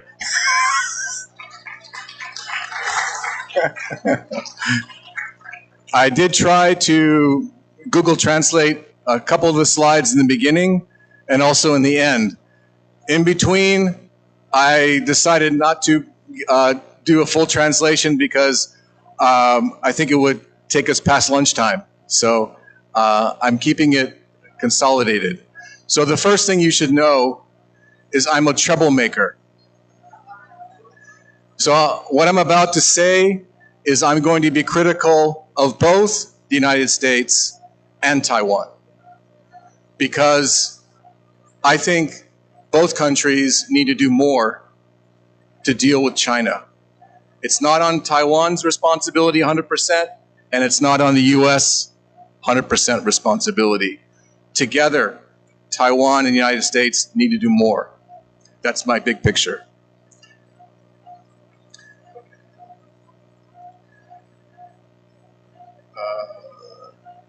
So I'm going to cover some of the things that Tony mentioned briefly. I'm going to skip the parts he covered, but I'm going to highlight some very important words, because words matter. And when a country writes a document and commits to a document, and then they don't commit to a document, that sends a message to a lot of people in the world, including other countries, both friend and foe, enemies. So I'm going to cover US, some former agreements, and the dark side, China, what they say, to help you in my speech.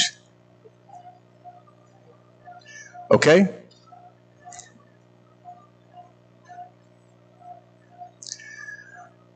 All right, so I want you to pay attention. I'm going to be saying these words over and over again.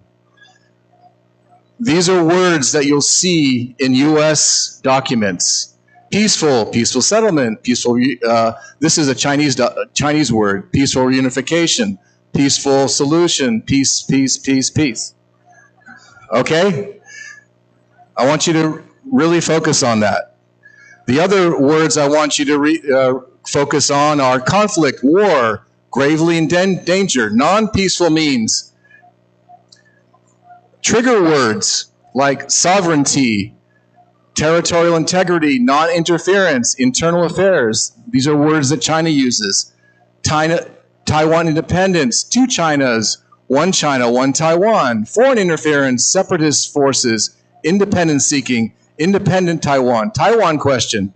And this one here is a trigger word for me because of Wusha Yotai. And when they say Taiwan question, when China says Taiwan question, I think when the Nazis said the Jewish question. Okay?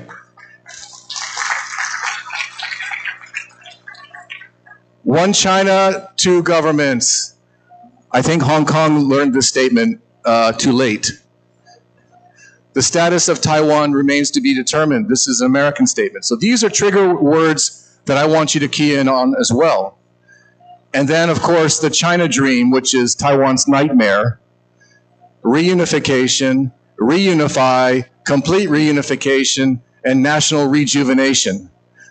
These are trigger words, and these are China's words that they use about Taiwan. Let's be clear. Xi Jinping is not the first guy that came along and said that Taiwan should be part of China. It's been since Mao. Don't let people tell you that that Xi Jinping is the bad guy, but the next guy could be a good guy. No. Busha. There. Yeah. There's some people who believe that. Okay. In the United States.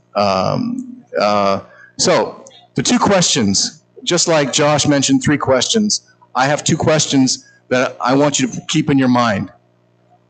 What has the U.S. officially committed to doing? And I'm going to cover that. And what does this mean for Taiwan? That means you. You have to make some decisions that are very important for your future.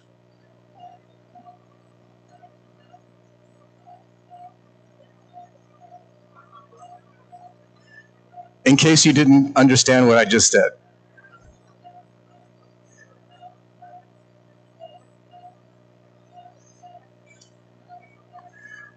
How?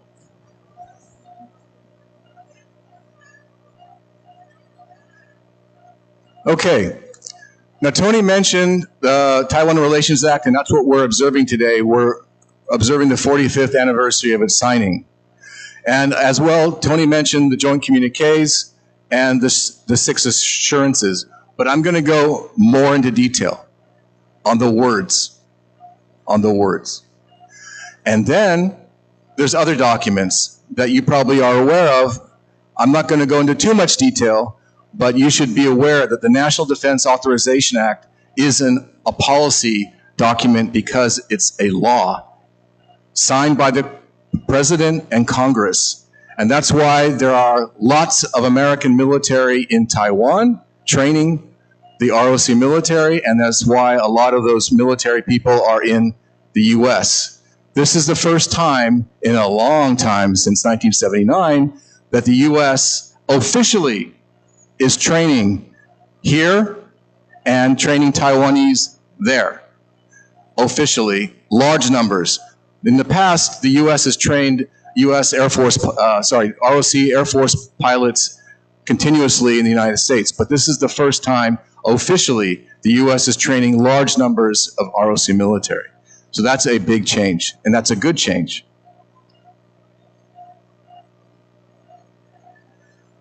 Okay.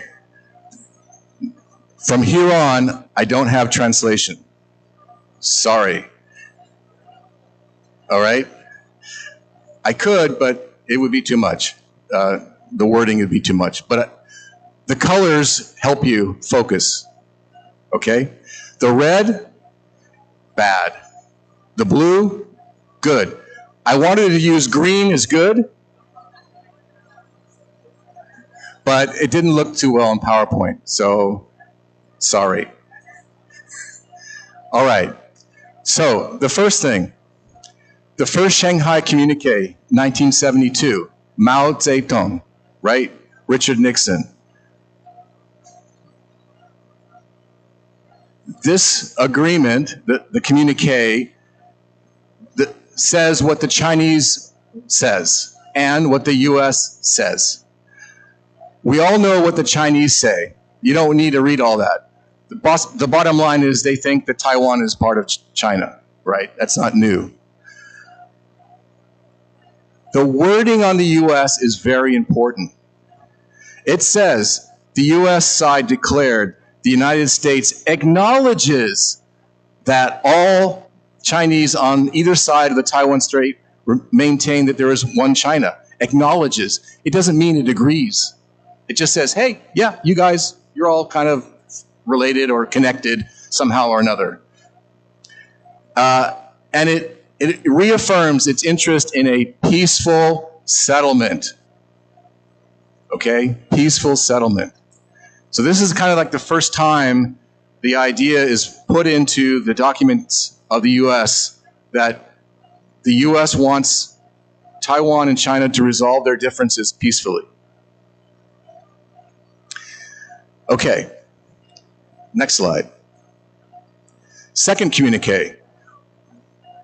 This is 2 weeks after Richard Nixon told the ROC embassy in Washington, D.C. to go bye-bye. go away. In December 15, 1978, Richard Nixon informed the government of Taiwan that they would be leaving Washington, D.C., and that the PRC would be coming to replace them. All right. So this is where they say, the U.S. says, we'll maintain contact with Taiwan. But both wish to reduce the danger of international military conflict. Peace, right? And then the last statement, the U.S. acknowledges the China position. Acknowledges doesn't mean agrees. It means acknowledge. I acknowledge you don't like me. It doesn't mean I don't like myself, right? Okay, so it acknowledges, it does not agree. China tries to say that the U.S. agrees with them, but no, it says we acknowledge that you have an opinion. We don't necessarily agree with it. Now, the Taiwan Relations Act. First thing I want to point out to you, it says Taiwan, not Taipei. Okay? Taiwan. All right? And there's a focus on peaceful in this document, and I'm going to hit those. And in this document, I want you to think about, I'm going to answer these questions, but I want you to remember, what is the TRA criteria for breaking U.S. and China relations? Very important. Everyone skips that. Tony covered it a little bit. I'm going to go deep. Second, who makes the decisions? Who decides what is going to happen? Third, who is involved in the decisions? And fourth, what must the U.S. do? All right. So the purpose, as Tony said, is peace, security, and stability in the Western Pacific. We got that. Okay, next. Peace and stability. Now, it is the policy of the United States to make clear that the United States, this is like the most important thing I'm going to say on the TRA, to make clear that the U.S. decision to establish diplomatic relations with the People's Republic of China rests, and Tony said this, rests upon the expectation that the future of Taiwan will be determined by peaceful means. In other words, if they choose non-peaceful means, code word war, then the U.S. is done with China. Most people don't read that sentence, and most people ignore it because they don't like it. But it's there. And it is the U.S. policy of the United States to consider any effort to determine the future of Taiwan by other than peaceful means. Now, what does peaceful means mean? Including by boycotts. Were there boycotts here? Yes. Embargoes? Yeah. A threat to the peace and security of the Western Pacific area? Yes, if you consider the Davis Line or the Midline crossing. And is of grave concern to the United States. And I'm going to come back to that word, grave concern, because it was a word changed from another document. The other document said vital interest. This is lower, grave concern. It means it's not a vital interest, but we're very concerned about it. And the rest of the stuff Tony covered. Right. The next part 3, I'm going to highlight the third paragraph here. The president is directed, this is a law. The Taiwan Relations Act means it's a law. The president is directed to inform Congress promptly of any threat to the security or the social or economic system of the people on Taiwan and any danger to the interests of the United States arising therefore. So who's responsible to tell the Congress that there's a problem with China and Taiwan. The president, the key guy, is the president. He is tasked to inform Congress that there's a problem. I don't believe he's done that yet. But if I were president, I would tell Congress there is a problem. Right? Okay. And the president and Congress together shall determine, in accordance with constitutional processes, appropriate action by the U.S. in response to any such danger. Do you feel a threat from China? Okay. Then, again, if I were president, I would tell Congress that there's a problem and we need to deal with it. You see why I'm a troublemaker? Okay. After the TRA was signed in 1979, Reagan published at the same time as, around the same time as the third communique, the 6 assurances to Taiwan. And again, Tony mentioned one of them. But I'm going to read all 6 of them to you because it's very, very, very important. Because I believe that when President Carter de-recognized the ROC and recognized the PRC, maybe there was some verbal agreement between China and the United States about some things, but Reagan decided to make it very, very, very clear. All right, the first one. The U.S. has not agreed to set a date for ending arms sales to Taiwan. Has not. The U.S. has not. You're right. It says Taiwan. Correct. This is quoted from the 6 assurances. The U.S. has not agreed to consult with the PRC on sales to Taiwan. China wanted to have a veto of any weapon system that the U.S. was supplying to Taiwan, and Reagan said, "No, you don't get that choice. That's not your business. That's our business." Third, the U.S. will not play a mediation role between Taipei and Beijing. In other words, the U.S. won't put itself in a position to decide how things are going to progress. It's up to Taiwan, and it's up to the PRC to do it peacefully. Fourth, the U.S. has not agreed to revise the Taiwan Relations Act. So even though Josh argued that maybe there should be some changes to the Taiwan Relations Act, there is a strong, very, very strong community of policymakers that do not want to change the Taiwan Relations Act on the U.S. side, even if the Taiwan side thinks there should be some changes. So that's an uphill battle. The U.S. has not altered its position regarding sovereignty over Taiwan. In other words, it acknowledges China's desire to control Taiwan, but it doesn't say that that's what's going to happen. And finally, the U.S. will not exert pressure on Taiwan to enter into negotiations with the PRC. That's a big one. The U.S. will not pressure Taiwan to enter negotiations with the PRC. The third communique, which came out about the same time. All right. Peaceful, the Chinese side, peaceful reunification, the 9-point proposal. I'm not going to go into that. I'm just going to mention that briefly, but that was what was sent to Taiwan from the PRC. And they will strive for a peaceful solution to the Taiwan question. Again, trigger word for me, Taiwan question. Okay?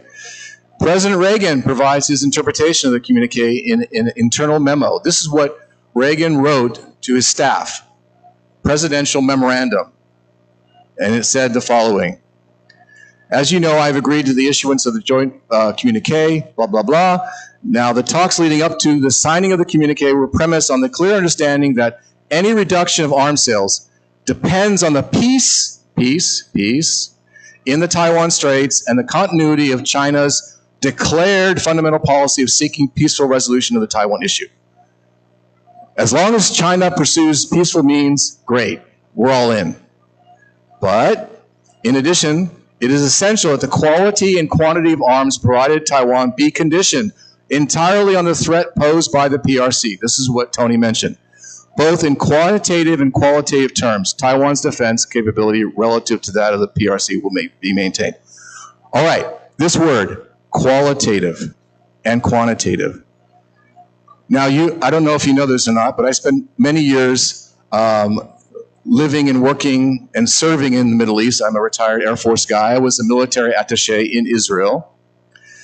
And Israel has an agreement with the United States. Number one, Israel and the United States do not have a security alliance.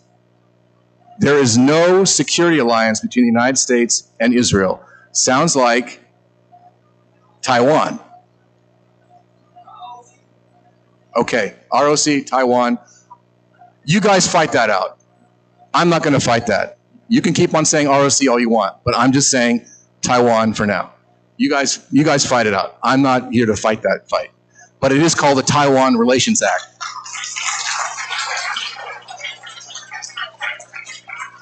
It is not called the ROC Relations Act. It is called the Taiwan Relations Act.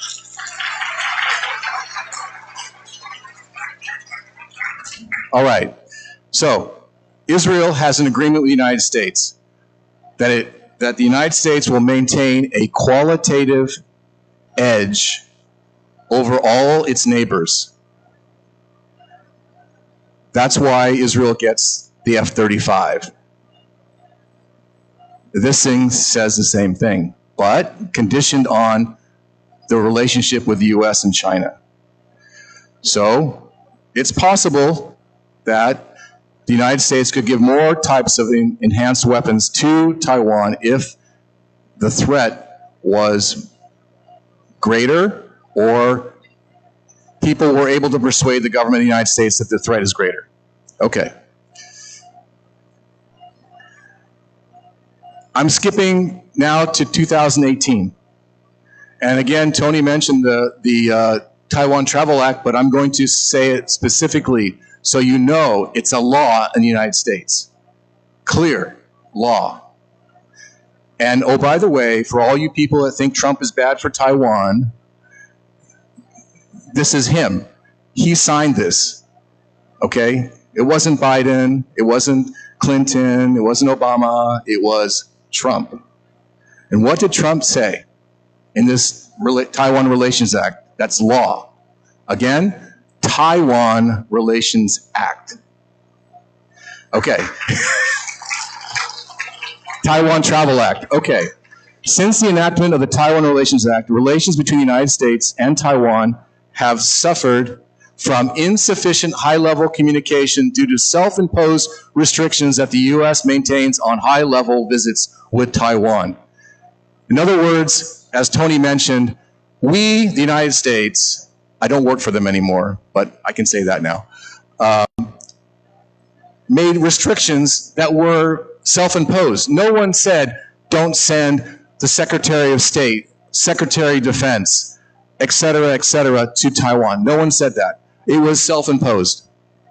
This law says that it encourages the United States executive side of government, not the legislature, not Congress, not Nancy Pelosi. It encourages the executive to send high-level officials to Taiwan. And do you know what the highest level official that was sent to Taiwan has been since 1960? It was the Secretary of, what was it? Transportation under President Trump. And in 1960, who was the highest executive to visit Taiwan? President Eisenhower was in Taiwan in 1960.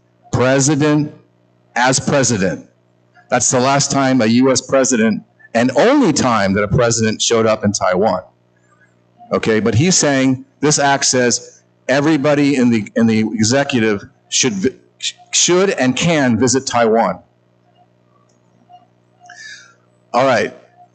Any effort to determine the future of Taiwan by other than peaceful means, including by boycotts or embargoes, threat to peace and security of the Western Pacific area is of grave concern of the U.S. That's a quote from the Taiwan Relations Act. Allow officials at all levels of the U.S. government to travel to Taiwan to meet their Taiwanese counterparts. Allow high-level Taiwanese officials to enter the U.S. under respectful conditions and to meet with U.S. officials, including officials from the Department of State, Department of Defense, and other cabinet agencies. In other words, your defense secretary, your Minister of Defense, should be able to meet the U.S. Defense Secretary. This is what the law says. And finally, the TECRO should be able to conduct business in the United States. Okay.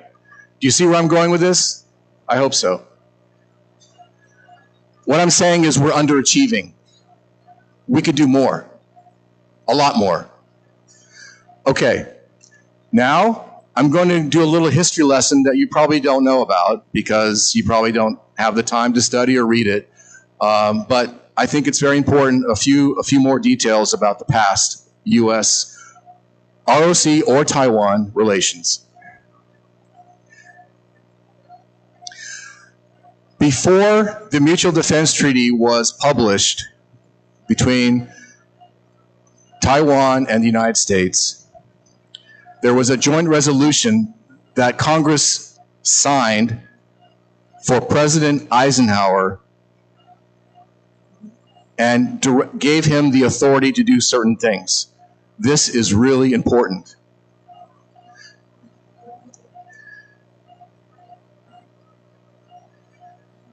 Whereas, this is part of the resolution, whereas such armed attack, if continued, would gravely endanger the peace and security of the Western Pacific area, and particularly of Formosa,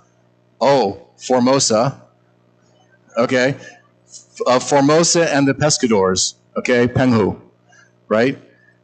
Whereas the secure possession by friendly governments of the Western Pacific island chain, of which Formosa, doesn't say ROC, it says Formosa, okay, is a part, is essential to the vital interests of the United States. This is the most important phrase in the U.S. government. If you use those phrases, vital interest, that means we are willing to fight and die for. Vital interest means to fight and die for. Unfortunately, this resolution was rescinded by President Ford, but it existed until 1974.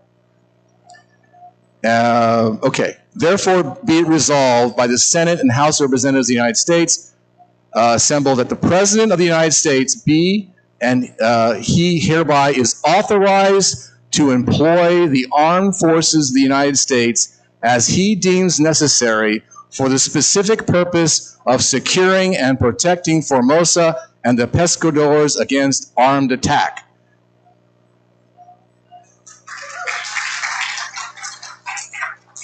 I think that we should revisit this, and I think we should push Congress to reinstate this statement, because this is where we should be.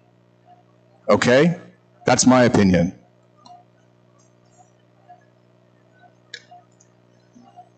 Next, the Mutual Defense Treaty, which I'm sure maybe you knew about, but there are certain phrases I want to highlight to you. This is after the resolution I just read to you.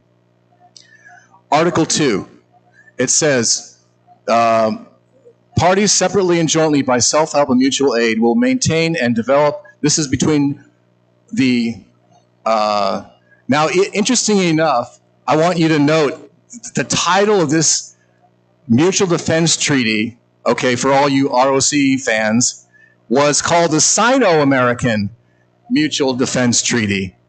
Sino, which means Academia Sinica, right? Sino, China, okay? But that's what they wrote.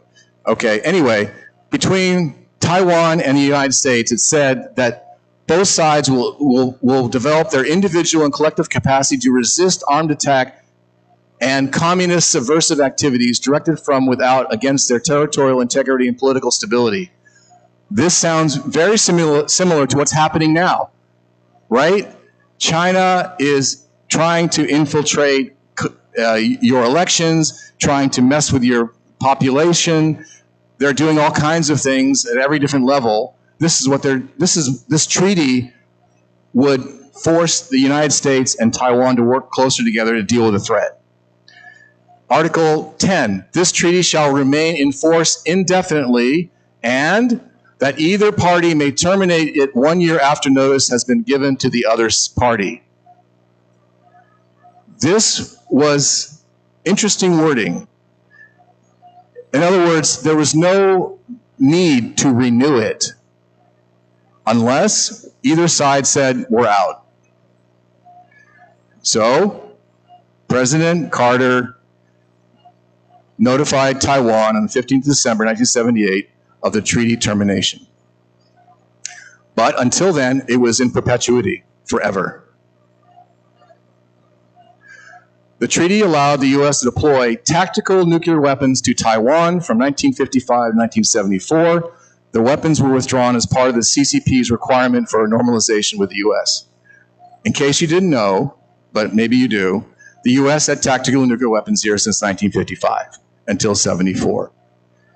In fact, in the 1958 Taiwan crisis number 2, President Eisenhower, my hero, deployed both Army and Air Force tactical nuclear weapons to Taiwan to deter Mao.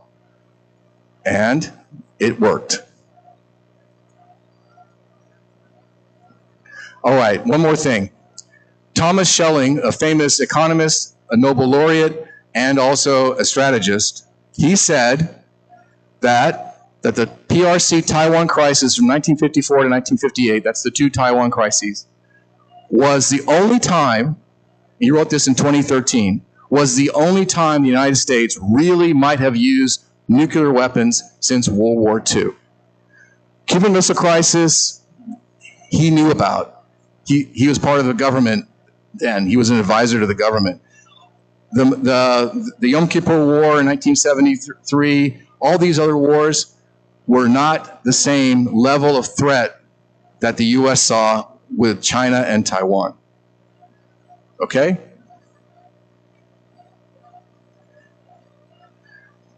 And now, after the Mutual Defense Treaty was created, the Davis Line was created. The Davis Line is what you call the midline between PRC and ROC. The line. The U.S. government created that line. It is my opinion that we, the U.S. government, and Taiwan should enforce that line. But no one is. The purpose of the line, it was named after General Davis, who was one of our first African-American general officers in the U.S. Air Force. He became a 4-star later. Not only was there a line, but there was what we call rules of engagement. And Tony and I are Air Force guys, so we know what that means. It means the rules. If you're flying in a plane, this is what you can and cannot do. And I want to read those to you because I think, again, we should enforce this. Number 1, again, this was gone away in 1979 when the U.S. military left Taiwan. The U.S. and ROC fighter aircraft were authorized hot pursuit in international airspace and into, this will blow your mind, and into communist airspace. If a communist PLA jet fighter was attacking you and you were able to maneuver away from them and then chase that fighter, you could go across the line and over China to kill him. Defensive pursuit is authorized if there is an attack. This includes pursuit into enemy territory, but not retaliatory attacks at enemy targets. In other words, you could kill that guy, but you couldn't drop bombs on China if that guy was trying to attack you. All right. The U.S. and ROC forces were authorized to remain 20 miles from Chinese Communist territory. And the last thing the last two things about this, the Davis line. If the Chi-Coms, the Chinese Communists, that's what we used to call them, but I guess we don't use it anymore, start an assault with evident intent to take one or more of the principal offshore islands, the U.S. Taiwan Defense Command Forces, again, Taiwan Defense Command, not ROC, okay, when directed by the Taiwan Defense Commander, will directly assist in the defense of the offshore islands, including attack on Chi-Com artillery pieces and airfields in the vicinity of the islands being attacked. If Kinmen was being attacked, the U.S. was authorized to destroy the artillery pieces in China. Okay, if Chinese communists invade Taiwan, take immediate action. That was the ROE. Okay, interesting, right? Wouldn't that be great to have now?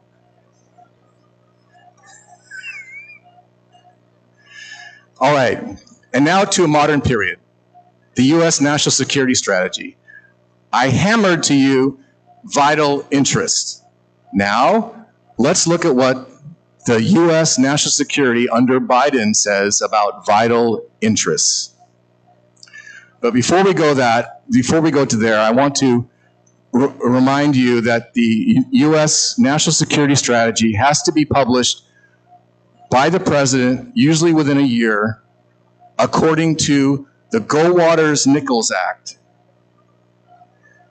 Congress makes the president do some homework and makes the president and his staff create the national security strategy. I think Taiwan should do the same thing.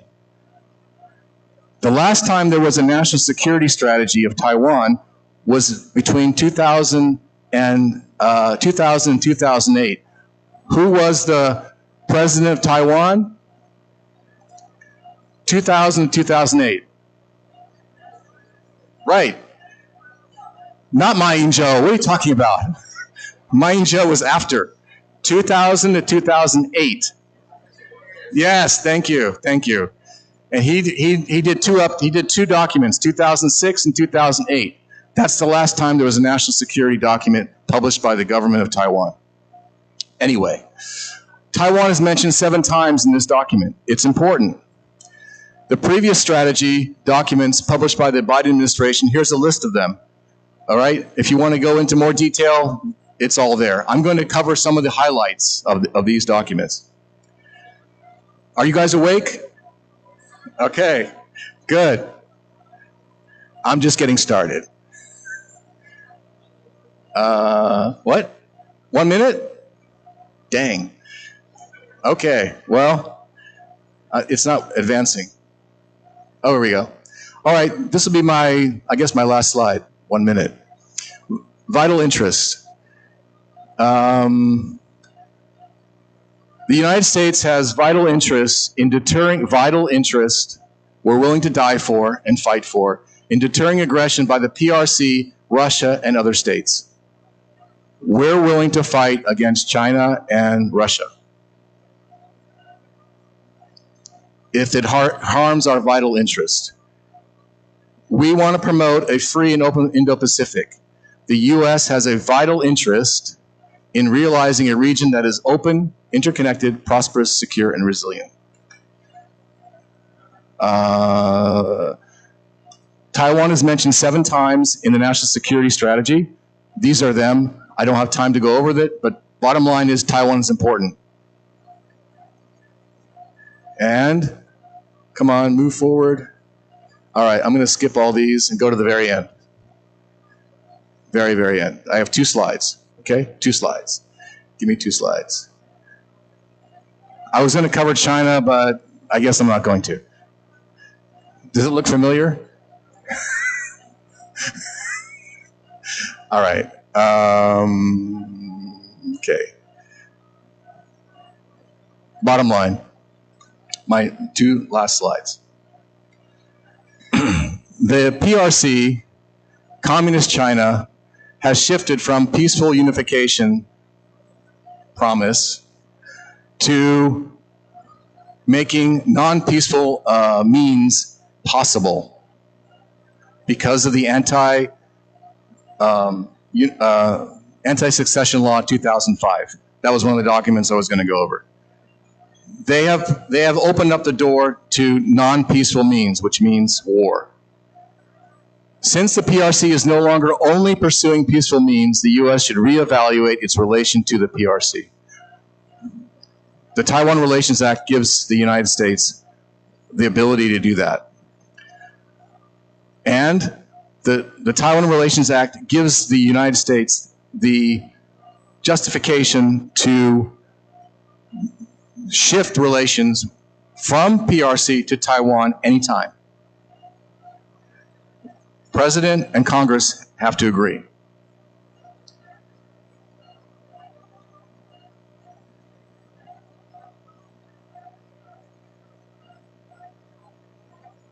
My last slide, except I have a Chinese slide after this one, I think. Come on. There we go. All right. Every possible attack is being used by the CCP against Taiwan. Just below war. Just below war. But they're still doing everything they can. But they're getting ready to do the other thing that none of us want. The status quo no longer has any meaning to the CCP. The CCP tries to change everything. The Davis Line, wiped out. The borders between the islands close to China, Kinmen, those borders are no longer really enforced. The PRC commercial ships, the PLA Navy ships, the maritime militia ships, they're all over the place. They're going wherever they want. You had a tugboat, you had 2 PRC tugboats get within 3 miles, or about 6 kilometers of your Taiwan's coast in November and December. Your borders are porous. They're pushing closer and closer. They're flying balloons over Taiwan. You don't know what's on those balloons, okay? And they're doing every kind of thing to mess with your head and try to make you feel unable to deal with the problem of China.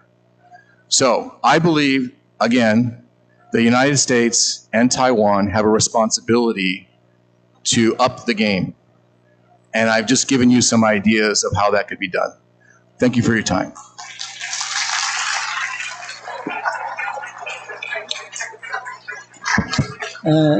Thank you, Jimmy, for a very thought-provoking presentation. After the presentation, I believe you win the full credit to be a true troublemakers of the United States government. And I go to your presentation. You point out very good, arguments. In particular, several terms why use, for example, great concern, but not other stronger words. I would like to strongly recommend it that to read the book, rewritten by the David Lee, the current president of the Costre Foundation. Back to in 1979, he was a doctoral student at the University of Virginia. And he almost attended every Congress hearing regarding the Taiwan Relation Act, and eventually he used all his finding and all the first-hand documents he collected to finish his dissertation. The title is the legal process of the enactment of the Taiwan Relation Act. So he mentioned the reason why use greater concern is because back to them, the Carter administration, the President Carter's, he knew he less likely to win his second term. So he is very urgent to complete the normalization with China in his term. Therefore, he straightened the Congress if he use the stronger words, and then he will nullify the whole TRA. So that's a kind of political compromise. And another example is why they use the people on Taiwan, not people of Taiwan. It's because on Taiwan, it's more, comprehensive, not only Taiwanese, but also other foreigner or, managers, as long as you are on the Taiwan, proper island, you are protected by the Taiwan Reduction Act. So there are a lot of first-hand, documents and heavily debated in that book. I think can strengthen your arguments. And the second, I would like to recommend. You may point out that the blue color part is good, good parts of the TRA. But because colors has strong political implication in Taiwan, so if you change the color by green, I believe your presentation will more likely to be welcomed. Thank you. Okay, now the time is up. We have about 23 minutes for our Q&A section. So now we open forum to the audience. Please identify your names and affiliation and direct your question. Okay, now. Okay, Dr. Lee. Thank you. Joshua, I am pretty I'm impressed by your presentation. Your presentation is based on the Duke and the Zhengda, right? A survey, and my PhD is from University of North Carolina at Chapel Hill, which is a good neighbor of Duke, and I took the affiliated courses, between Duke and Chapel Hill. Now, I think your conclusion is pretty good and interesting.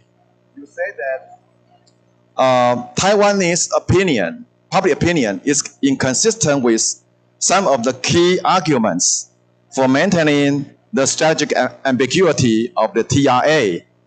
And indeed, Taiwanese need greater reassurance. The United States is committed to defending Taiwan. I absolutely agree your viewpoints. However, last year, the Joe Biden said 4 times that yes, United States will defend Taiwan, but the State Department pulled back the position, to the official position. So how could you explain this kind of scenario? Is that white face, black face scenario, or is a kind of, some kind of trick between the president office and the State Department? How could you explain, the difference between the president and the State Department? Thank you.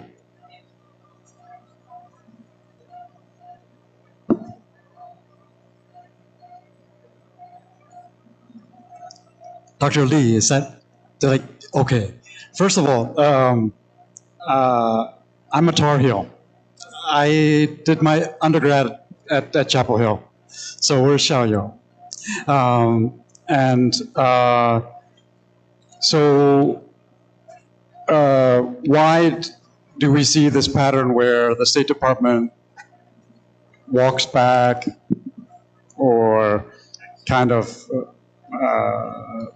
muddies the water about when Biden makes a clear commitment, right? I think really that's part of the strategy, right? That's ambiguity, right? You're creating ambiguity. It's a perfect example, right? The president says, we're going to defend Taiwan, but we don't want to give Taiwan a blank check to declare independence. So the State Department comes out and says something that will reassure China. right? So to me, that's, I also think there are, institutional differences between, for example, these two gentlemen on my left and right are from the Department of Defense. I think in our defense and intelligence organizations are less concerned about reassuring China, walking back our commitments, creating ambiguity, right? But the State Department, those folks have to deal with China every day and get the angry phone calls. And so I think that's a perfect example of ambiguity, right? So what I tried to show is that the data shows that Taiwanese need greater reassurance. They need more of those kind of reassurances from Biden. They need, more freedom of navigation exercises. And I think that's happening. We have American soldiers here. I think there are signs, right, that clear signs that maybe we don't want to make those symbolic changes to, for example, renaming our representative office, but at the real level of the practical level, the operational level, I think the U.S. is making quite clear that we're preparing to defend Taiwan. Tony would like to echo your question. My thought is a lot more simple. President Biden has been around a long time. He spoke from his heart. And he understands the meaning of vital national interests that Jimen have mentioned. So I too, I fully believe if China does something foolish against Taiwan, we'll be here. I certainly know that U.S. military are well trained, and our coalition partners, especially if you look at the exercise during the last 3 years, are trained to respond to a scenario of a Chinese attack. So the president spoke from his heart, and State Department tried to maintain ambiguity and came out and tried to say, well, we stay with our old policy. But this is the same struggle that Josh had mentioned, the more clarity or maintain ambiguity. We are in a period where that struggle is ongoing right now. One sentence. Nothing is permanent. So I believe that Taiwan should think about what is next. And if we try to focus on what is now and we don't focus on what is next, it's a big mistake. I would like to also add the Gallagher's, the recent, congratulations to the 40th anniversary of Taiwan Relations Act. He said that President Biden say, United States will protect Taiwan not once, not twice, not three times. It's 4 times. So it's different and difficult to simply explain. It's a slip of tongue of the President Biden. I fully agree with Tony's explanation. It's 2 words from the bottom of the heart of the President Biden's heart. Okay, now, which one? Okay, the lady has already a microphone here. Now. Thank you very much. Welcome to Taiwan. I am Taiwanese. I am not Chinese. Taiwan is Taiwan. 我是一个台湾人，我不是被独裁统治的中国人。但是我很难过的是，我小时候经历过蒋介石政权的独裁统治，台湾好不容易走向民主自由。那为什么现在台湾经历国共内战之后，中国国民党来到台湾，把国共内战之后的战局带到台湾来。台湾的老百姓已经经历过共产党这样70几年来的文攻武吓，全世界现在只有一个国家的战机战舰对着台湾，就是中国共产党。我们在祝福中国人，但是我们讨厌中共，因为他是台湾的敌人。那不只是台湾的敌人，我们要讲的是习近平为什么一个好流人血、喜欢发动战争的一个霸凌者，霸凌中国人、霸凌台湾人、霸凌西藏、新疆、内蒙古、霸凌香港。现在香港也失去民主自由了。那现在台湾的问题不只是台湾的问题，是全世界、全球的问题。我们要民主自由，但是遵守民主自由的人为什么要被他们恐吓，被他们持续的霸凌？这是美国、台湾、全世界万国万民都要民主自由，要团结起来面对的问题，不只是台湾问题。谢谢。好，谢谢。麻烦先说出自己的名字，还有你是哪个单位的，然后你的问题麻烦简短一点哈，直接讲问题。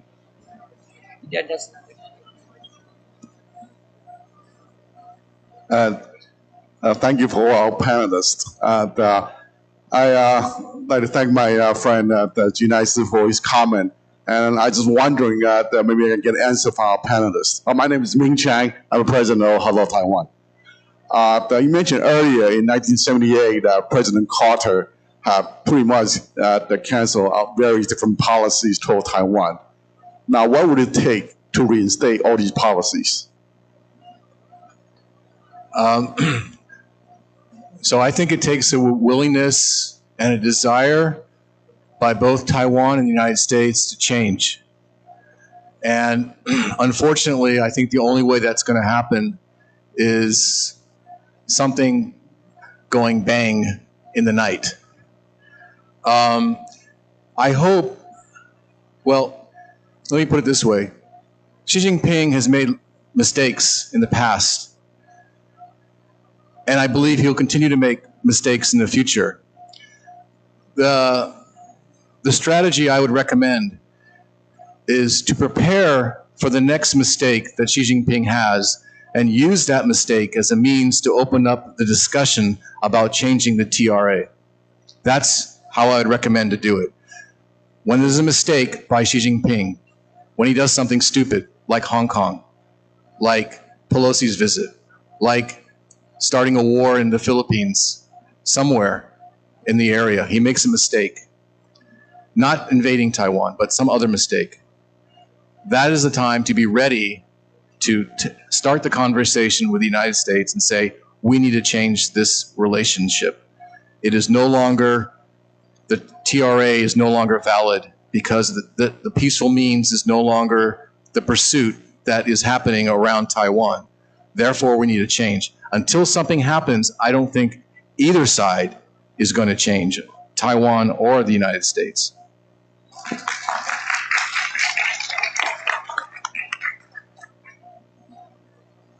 My name is Charles Lee. I'm the director of Formosa Republican Association. 我今年已經76歲啊 I'm 76 years now. We cannot wait anymore. It's been 45 years. It's such a long time. Does anybody say Taiwan is not independent country? I think everybody say Taiwan is an independent country. But instead of by using force, I have good solution by diplomatic relationship. May I ask you a favor to recognize Taiwan as an independent country?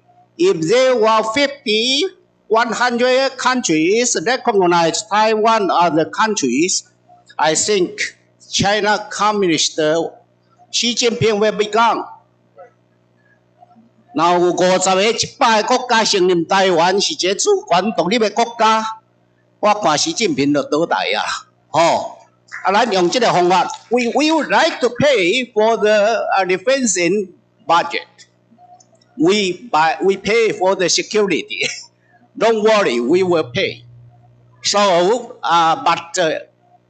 we with armed force, we are not protecting Taiwan ourselves. We will protect all the Asian countries, including Philippines, Japan, Korea, every countries, democratic country, against the Chinese invading. Okay, thank you for everybody. 我们还有将近10分钟的时间，等一下麻烦就是直提问题好不好？因为大家的意见都很宝贵，但因为我们时间很短，好，希望大家把你的问题直接提出来，谢谢。Hello, my name is Yansen Chen. I'm the chairman of T-Space, the rocket company in Taiwan. In my previous life, I was the chairman of the board of FAPA, the Formosan Association for Public Affairs. So in 2004, we drafted the Taiwan Travels Act. And you see, after 14 years, and was signed into law by President Trump. So we, Taiwanese Americans, worked very hard to push Taiwanese agenda. And I think also during the Trump administration, the 6 assurances is also become part of U.S. laws. He took out from the Reagan Library and put it into the law, one of the act. Now, what will be the next? Something has just suggested by G-Man, and what kind of legislation can we propose to further enhance the security of Taiwan and the tie between the U.S. and Taiwan relations? Thank you very much.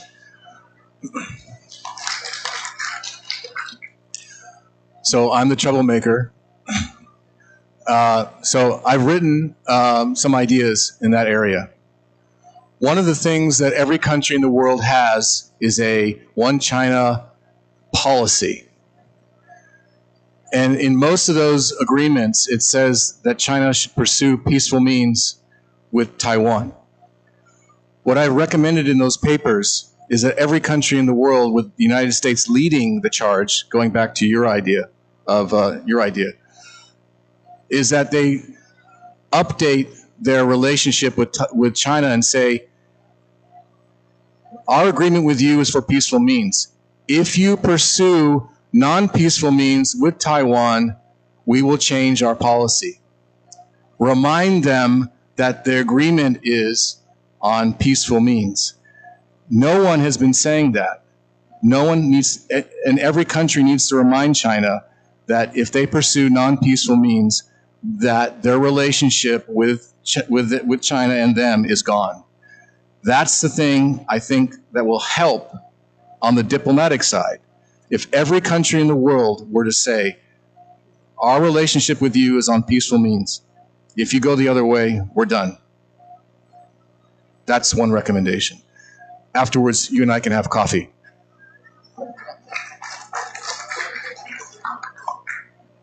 Hi everyone, my name is Stanisław Katkowski. I am a YouTuber, Poland, Taiwan, Gina, and I write articles for Baogua, for a media outlet in Taiwan. I have 2 questions, but they're very brief. If we look at how China is acting, they don't act as a reliable partners and as a country that can follow through with their commitments. Still, the United States chooses to go with the strategic ambiguity. Do you think that it is better to go to strategic clarity, looking at how Russia attacked Ukraine and didn't follow through with their commitments under the Budapest Memorandum, or what China has been doing with Tibet, with Hong Kong, with Uyghur genocide, and so on? And one brief question to Tony, because you are the only person who actually talked about the cognitive warfare, which is very important. What are your suggestions, both to the United States and to Taiwan? How can we fight against the cognitive warfare coming from China? Thank you.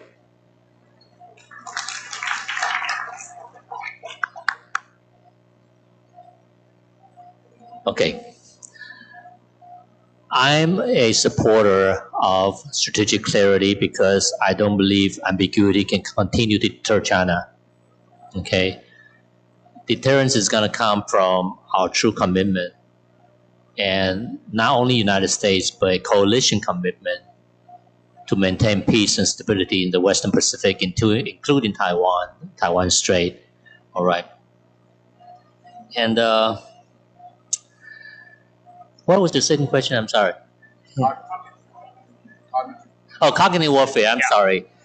You know, we are a democracy. We have freedom of speech, freedom of expression, personal freedoms.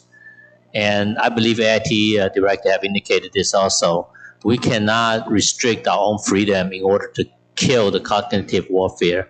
Therefore, we require all of us, to validate information, to seek information from more than one source, and not believe in information just based on our own belief, because humans who have a tendency to believe what we see if it matches our preconceived notion. Therefore, we stop validating those information. We said it must be true because I thought so. Okay, this is happening in the United States also. China, through cognitive warfare, has basically tore the United States apart from the inside. They feed radical information on both the conservative and the liberal side. The same thing is happening in Taiwan. They're feeding information on both the blue and the green side. You just look at all the disinformation that's happening. I had some slide up there. You know, United States is putting out a first island chain. United States is gonna abandon Taiwan, give up now. China's carrier came out, United States carrier ran away. If you know those true capability of those carriers, they are nothing. They are nothing. They cannot come anywhere close to our carrier battle group. But how many people believe that? A lot. So to combat the cognitive warfare, it requires all of us to do fact-checking, to get more than one source, so that they cannot achieve the objective of fooling you with fake news, fake facts. Thank you. I would like to also echo the question regarding the cognitive warfare. Recently, David Stilwell, he made some comments regarding this. He said that the TRA alone actually cannot deter China's aggression. China can be deterred only through strength. And the second point, he said that the vulnerability of China's is oftentimes their behavior, their words and behavior are not get together. For example, he said the TRA peaceful relation or maintain the status quo is predicated on the one China, two system. But the Chinas, they betray their commitments to Hong Kong. So Taiwan, United States, the democracies should use such vulnerability to check whenever their promise fail to fulfill. That will become the effective weapons the democracy can use to fight back. Because cognitive warfare, as long we can tell the truth to the whole world, the effectiveness of the cognitive warfare will be limited, will be constrained. I just want to do an advertisement for General Yu. He wouldn't say it himself, so I'm going to say it for him. He and his wife are going to be publishing a book on political warfare, a translation of a common colleague of ours in traditional Chinese, so that everybody here and in Taiwan can read it. And it lays out the political warfare under which the cognitive warfare is under the political warfare.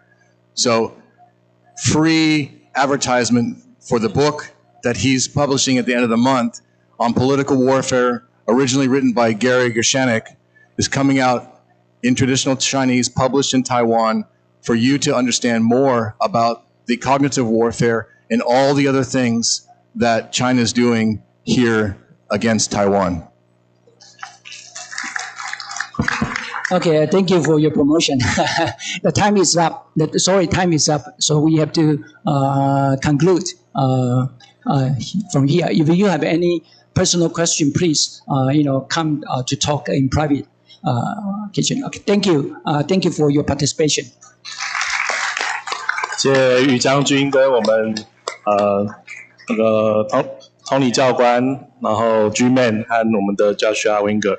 好，带给我们非常多这个国际的观点。那各位贵宾，我们接下来中午休息时间，那个几位贵宾请留步哦。那个我们一样请我们的美信大使来跟我们4位贵宾来颁发一下感谢状。